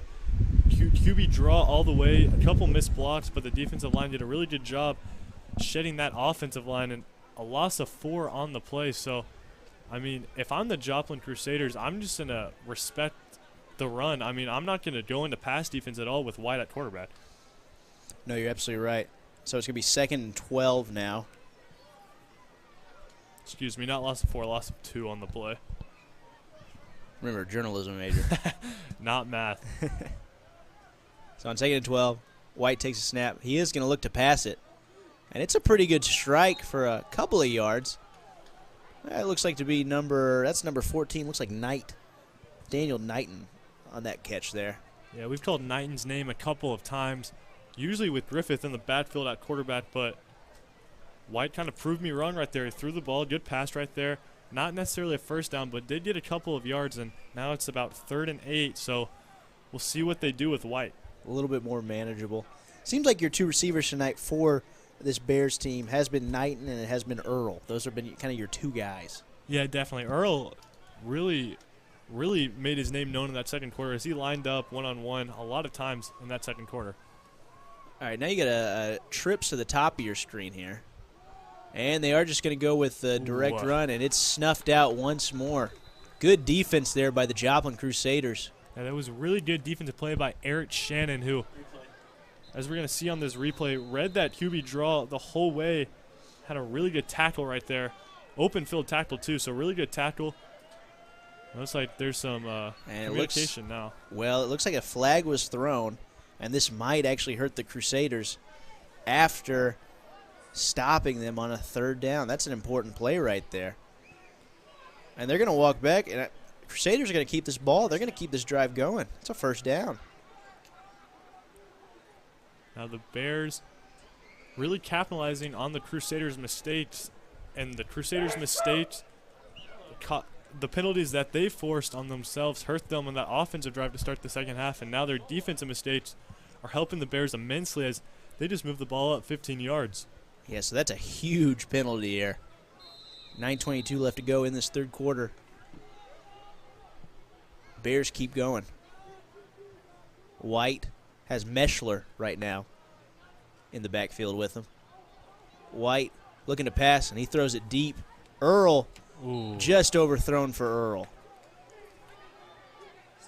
No, Earl definitely beat the corner right there. He did definitely beat the corner. But, yeah, just a little bit overthrown ball. Yeah, and Earl, who played Division I football at Missouri State, has a good background in football, and looked like White just overthrew that one. I mean, it looked like the corner tried to jam Earl at the line, and Earl just beat him. So, costly mistake right there. And now it's 2nd and 10, so we'll see what the Bears do. We'll see if they stick to the ground or go back in the air. Yeah, Earl definitely had the size advantage on that cornerback. He was a couple inches taller, I would say, than that guy. Yeah, Earl's 6'2", and he's going up against, that was 23, Eric Shannon, who's 5'11". So he's got a couple inches on him. Hoping this could be a free play for White. And he's just, he gets out of this. Almost sacked, but he gets out of it. Ooh. And he throws it to nothing. But I think it is going to be offsides. We'll see what they end up calling here, actually. A little bit of a jump by the defense there, it looked like to me.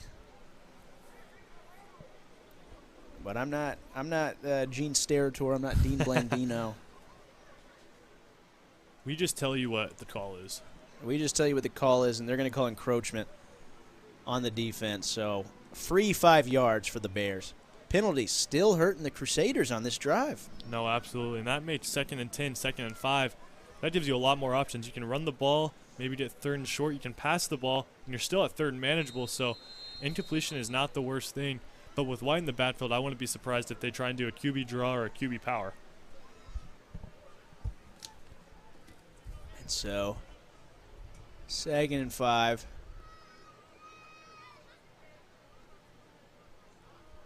Still got Mischler out there. Another deep ball. And I don't think Earl was ready for that ball, as White kind of had to throw that pretty quickly with the pressure on him. But like we talked about, that penalty before really helps the Oklahoma City Bears. I mean, they had the opportunity to take that deep shot, and it's still 3rd and manageable at 3rd and 5. Yeah, 3rd and 5. Just a little bit of miscommunication, it looked like, on that play. So White, man, they're trying to get him to throw the ball in this drive because it seemed like early Joplin just committed to the run, and they were stuffing it on the first couple plays. Yeah, and even with a good kicker like Goodson, I wouldn't be surprised if the Oklahoma City Bears maybe just run the ball here and try and get a 4th and short and go for it. I mean, a field goal only makes it a 1-point game, so still wouldn't take the lead. So we'll see what they do here on this 3rd and 5. And I was going to say that looked a little weird at the start of the play there. And they're going to call false start. And so the Bears are going to walk 5 yards back after 2 plays ago, walking 5 yards forward. So it's going to be 3rd and 10 now. Might change up your play call a little bit. Hey, you get a penalty, I get a penalty. Kind of going back and forth here, but these penalties are definitely hurting both teams. And we saw this the end of the second quarter on the Bears' last drive. Penalty, they had the ball pretty much at the 25-yard line, and penalties hurt them and kept moving them back. So we'll see what they do here on 3rd and 10. Yeah, early on we were like, well, they're getting penalties, but they're not hurting them that much. Now we're seeing the consequences a little bit more. And so 3rd and 10. The Bears in the away Whites on offense. White.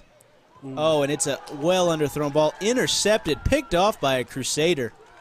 And he's got room to run. Oh, he's out past the 50. He's going to go all the way. See ya. That is number 5, Quinnell Johnson. And he gets stopped in one word that described Quinnell Johnson from Coach Sturgis was a ball hawk. And that's what he was right there. He cut that pass off really well, read that perfectly, had a really good return, but there is a flag right around the 40-yard line by the Crusaders bench, and from the looks of it, it might be either a block in the back or something on Joplin. Yeah, it looks like they are going to keep the ball, Joplin is, after this turnover, after this interception, but you got to think that they are not going to be able – they're not going to start field position where they thought they were. No, definitely. I mean, a really good return by Johnson, but that penalty definitely hurt them, and it'll be 10 yards from the spot of the foul. Is just got word that it is on Joplin. So instead of having the ball around the 2-yard line, they have the ball on their own 34-yard line. But nonetheless, really good play by Johnson, and Joplin takes over. So, yeah, 1st and 10 at the 35-yard line.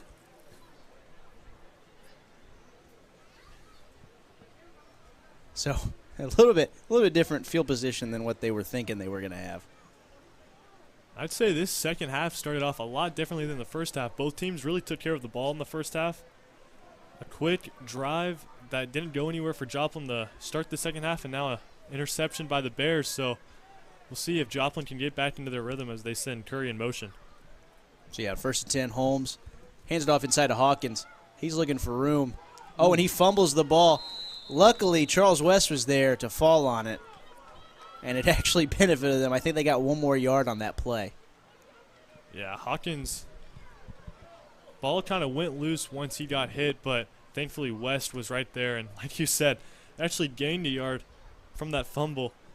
So it did work out, but another costly mistake. Thankfully, it didn't hurt them too much for Joplin. So it's a little bit under 7 minutes to go here. Joplin with the 4-point lead. They have the ball back now after an interception. Had it down to about the 2-yard line, but a block in the back penalty negated that. And now they are back in their own side of the field. Holmes takes a snap, a little bit of a high snap, slow. So that play took a second to get going, and they're going to call the incomplete pass. Low ball to West, and they're going to call incomplete. Yeah, Holmes rolling out to his right a little on that play, and good ball, just a little too low for West, and now that's a quick 3rd and 6 for Joplin. Yes, it is. And so let's see if the Bears can make a big defensive play after the Crusaders did it on that last drive. Yeah, and an offense that moved the ball really well to start the game. The whole first half, they moved the ball really well besides that 1 interception by Holmes. They haven't really got anything going here in these first 2 drives. And so the Bears are bringing pressure on 3rd down. Ooh. What a catch by Charles West. Oh, my goodness. Yeah, West climbed the ladder on that one. And he just, yeah, like you're saying, went right over the defender. Had a little bit of hops on that play. Yeah, and what a conversion on 3rd down for the Crusaders. And we'll see this replay right here. There's been multiple good catches, but that one definitely at the top of the list as West really climbed the ladder right there, right over Oklahoma City Bear defender. And so, oh my goodness, Holmes is able to get out of a sack and converts it for a 1st down. What a play there by Holmes. It looks like he was down well behind the line of scrimmage. Gets out of it like he's been able to do so many times before, and he finds an open receiver. It looks like number 2, Johnson, on that play. Yeah, that looks like a for sure sack as he rolled to the left. So he got out of multiple defenders by the Bears, and Johnson also with a good sliding catch, but credit that play all to Holmes. We're seeing really good plays from him tonight. He has been so hard to bring down, and he has delivered time and time again. Let's see what he does here. On 1st down, he just lofts it over, tries to get it to Hawkins, falls incomplete. Yeah, it looked like that was a design screen play right there, but just out of the reach of Hawkins. Hawkins isn't the fastest, but once he gets that ball, it's really hard to get him down with all the momentum that he gets. But Johnson is going to exit the game, and in for the game for the Crusaders is number 80, Devin Harris, who has also played defense tonight for the Crusaders. Yeah, I don't think we've called Devin Harris's name, at least on offense tonight. So let's see if he can get open here. And it looks like they'll put him in trips, and they're going to have a single receiver at the top of y'all's screen. And it looks like that might be Curry. So it's a design run for Holmes to the right side. He gets, with his speed, gets about 6 yards on the play. Ended up being a pretty good run to make it third and very manageable. Yeah, they kind of took a play out of the Bears playbook right there. So we've seen White have a couple of design quarterback runs, but this time it was Holmes' turn. And a good play for Holmes right there is now it's 3rd and 5 for the Crusaders. He looked a little bit like Derek White on that play, or excuse me, Devin White. So 3rd and 5. You're in a part of the field where you can be pretty versatile here. Definitely fourth down territory for Joplin. I mean, from what we've seen for them tonight, definitely wouldn't surprise me if they go for it if they don't get it here. So Holmes, he's looking around. He's scrambling, and they finally stuff him as he tries to scramble. And that was a great tackle. Great sack. Looks like number 4, Deontay Carter, on that sack. And that was the one thing you couldn't do if you were Holmes, and that was really the one play the Bears actually wrapped up Holmes and brought him down. So really good defensive play right there from Oklahoma City, but it looks like they'll keep the offense on the field, and we saw this in the first half. They took a deep shot on about 4th and 25, so we'll see if they try and take a deep shot here again. Yeah, I actually like this play call. You have the 4-point lead. The offense for the Bears has been better than it has been in games past, but it still isn't fully clicking. Yeah, still pretty stagnant. So let's see what they can do here. They've had success on these kind of plays before. Holmes, though, is looking, and he gets it out to Curry, and Curry breaks several tackles.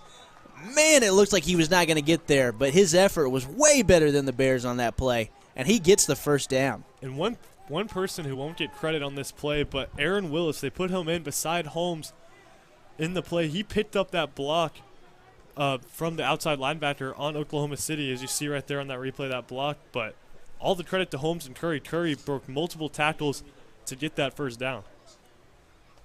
And that just seems like the name we've been calling all night. Yeah. Is Curry. Yeah, Curry's been just a phenomenal receiver. He's had some great catches tonight. That might have been his best one of the night so far, though. What a play to keep this drive going for the Crusaders. And with 2 minutes left to go, it's 1st and 10 at the 25. High snap. Holmes just tries to get back to the line of scrimmage. He loses a yard on the play. That looks like it was actually West who took that snap, and I think Holmes might have been at receiver right there. A little bit of trickery. They got me. They fooled me. We talked to Coach Sturgis. He said, watch Oklahoma City's trick plays, but they pulled one out of their own right there. So we'll see if Holmes lines back up at quarterback, as that play wasn't really successful, as it's a loss of 1. Yeah, they didn't get much on that one. And it looks like they are going back to normal. Holmes back up as quarterback. And he's got, that's Johnson in the backfield with him, number 2 there. He passes it outside. Ooh. That's a good run there by the Crusader receiver. Trying to see who it is there. Looks like number 18. Is that Jones? No, that's number 9. That's Johnson. Yeah, it's Johnson. We've called his name a couple times, but there's an injured Bear on the field now. There's an injured Bear on the field, and the Crusaders have a 4-point lead. We're going to take a quick break. We'll be right back.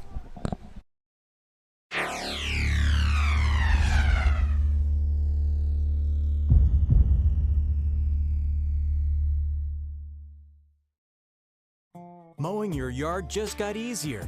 TNG Power Equipment has the best Ferris mowers to get the job done, including the all-new 60-inch redesigned deck that mows up to 11 miles per hour in tall or wet conditions. And for smaller lawns, our Ferris 300S starts at just $39.99. And right now, save up to $1,000 on select Ferris models. Commercial grade to last a lifetime. TNG Power Equipment has Ferris mowers to tackle your projects.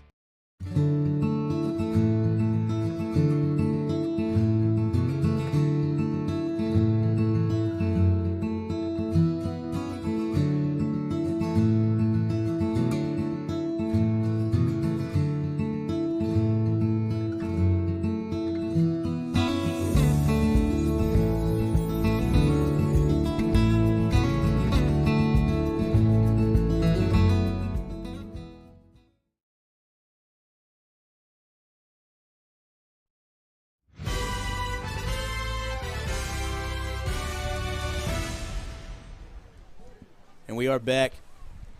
Trying to figure out who that Bear is. It looks like maybe Antoine Baker, number 16, who's getting helped off the field.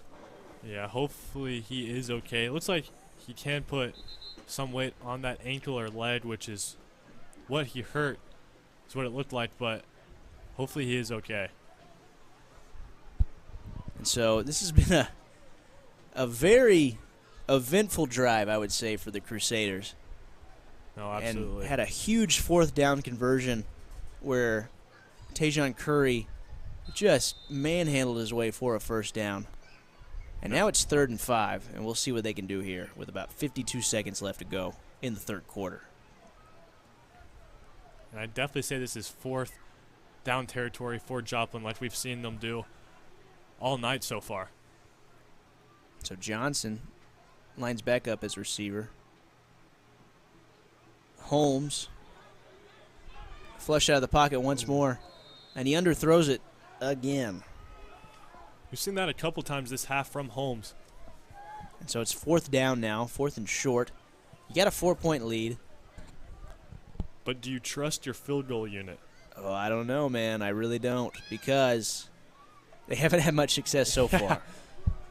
It looks like they're keeping the offense out on the field, and that was honestly, even though Holmes underthrew that, good play right there for him not to get sacked.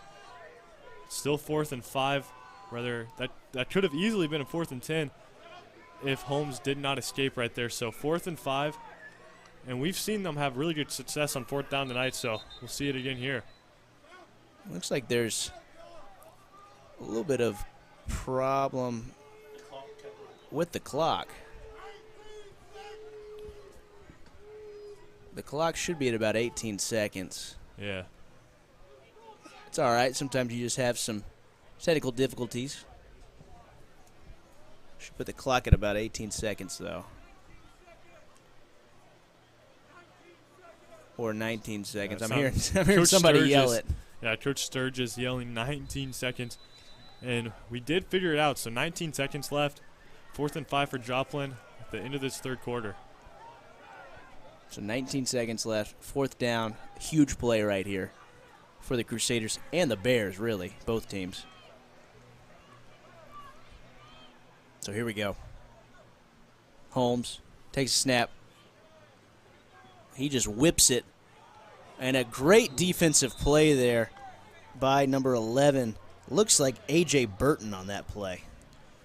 Yeah, and it looked like Holmes kind of just threw that up to West. I mean, West has made really good plays so far tonight, but that would have been almost an impossible catch right there. But really good defensive stand by Oklahoma City, and now they have the ball down 4. 14 seconds left and a whole nother quarter to go after that. Yeah, plenty of time. It's really anyone's game right now. And we were talking about, I mean, these are our top 2 in our power rankings. This is number 1 versus number 2. Top 3 in the standings in the Great Plains Conference. So, I mean, this game is delivering on what we thought it might be. Absolutely. Kind of just different. Tale of two different halves, I'd say. Is this half, both defenses, have really stepped up. And on 1st down, you get Griffith back in as quarterback, so he's more of your thrower. And they hand it off to, I believe that is Mishler, who's in it at running back right now, flanking him. And we're going to end the third quarter after that run for about 8 yards. Good 1st down run. So, after 3 quarters of play, Joplin Crusaders 18, Oklahoma City Bears 14. We will be back for the exciting conclusion of this game on the Southern Sports Network. Thank you.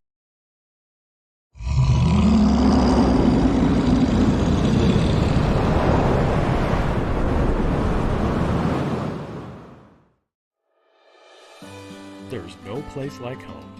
Whether you live in Oklahoma, Arkansas, or Missouri, Realty Mart USA is your go-to real estate company for residential, commercial, agricultural, or land. We believe in strong connected communities and sponsor local events. Realty Mart USA, supporting our communities, supporting our future.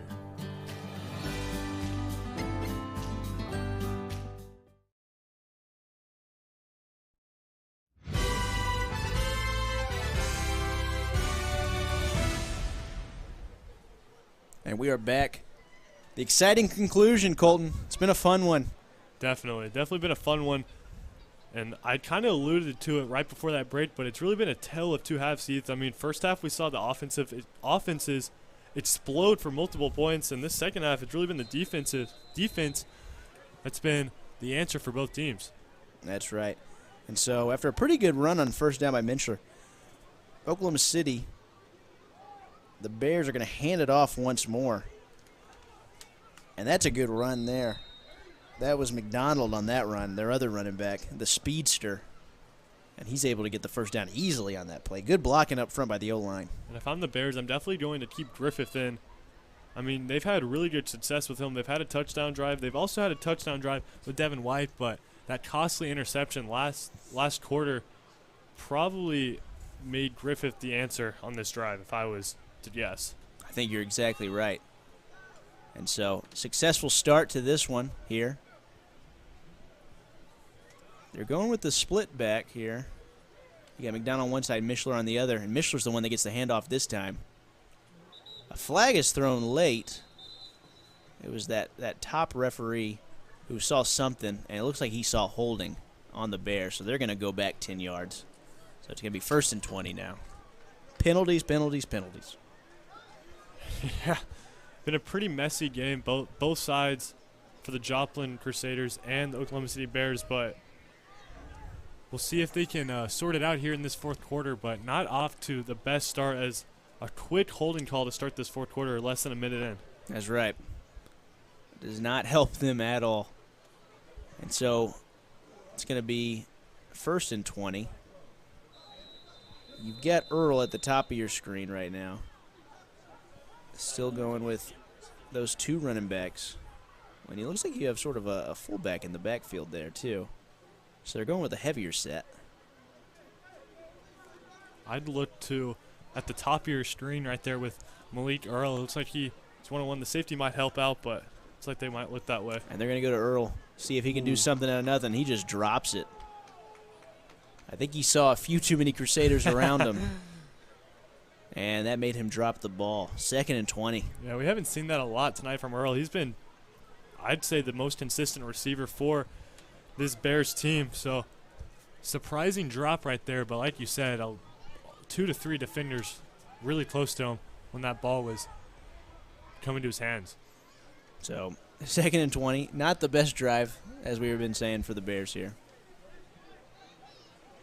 We'll see what they can try to do here.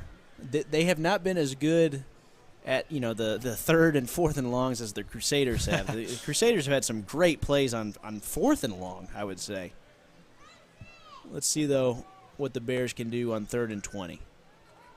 Griffith, he gets flushed out. He rolls out. And he does complete the catch, too. That's a good catch there by Knighton there. And it's going to be 4th down and looks like about 12.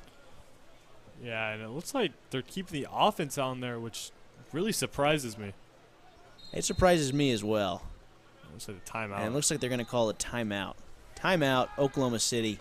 I think it might have surprised Coach Cox, too. He wanted to figure it out. So the Oklahoma Bears, 14, Crusaders 18. We're going to take a quick break. We'll be right back.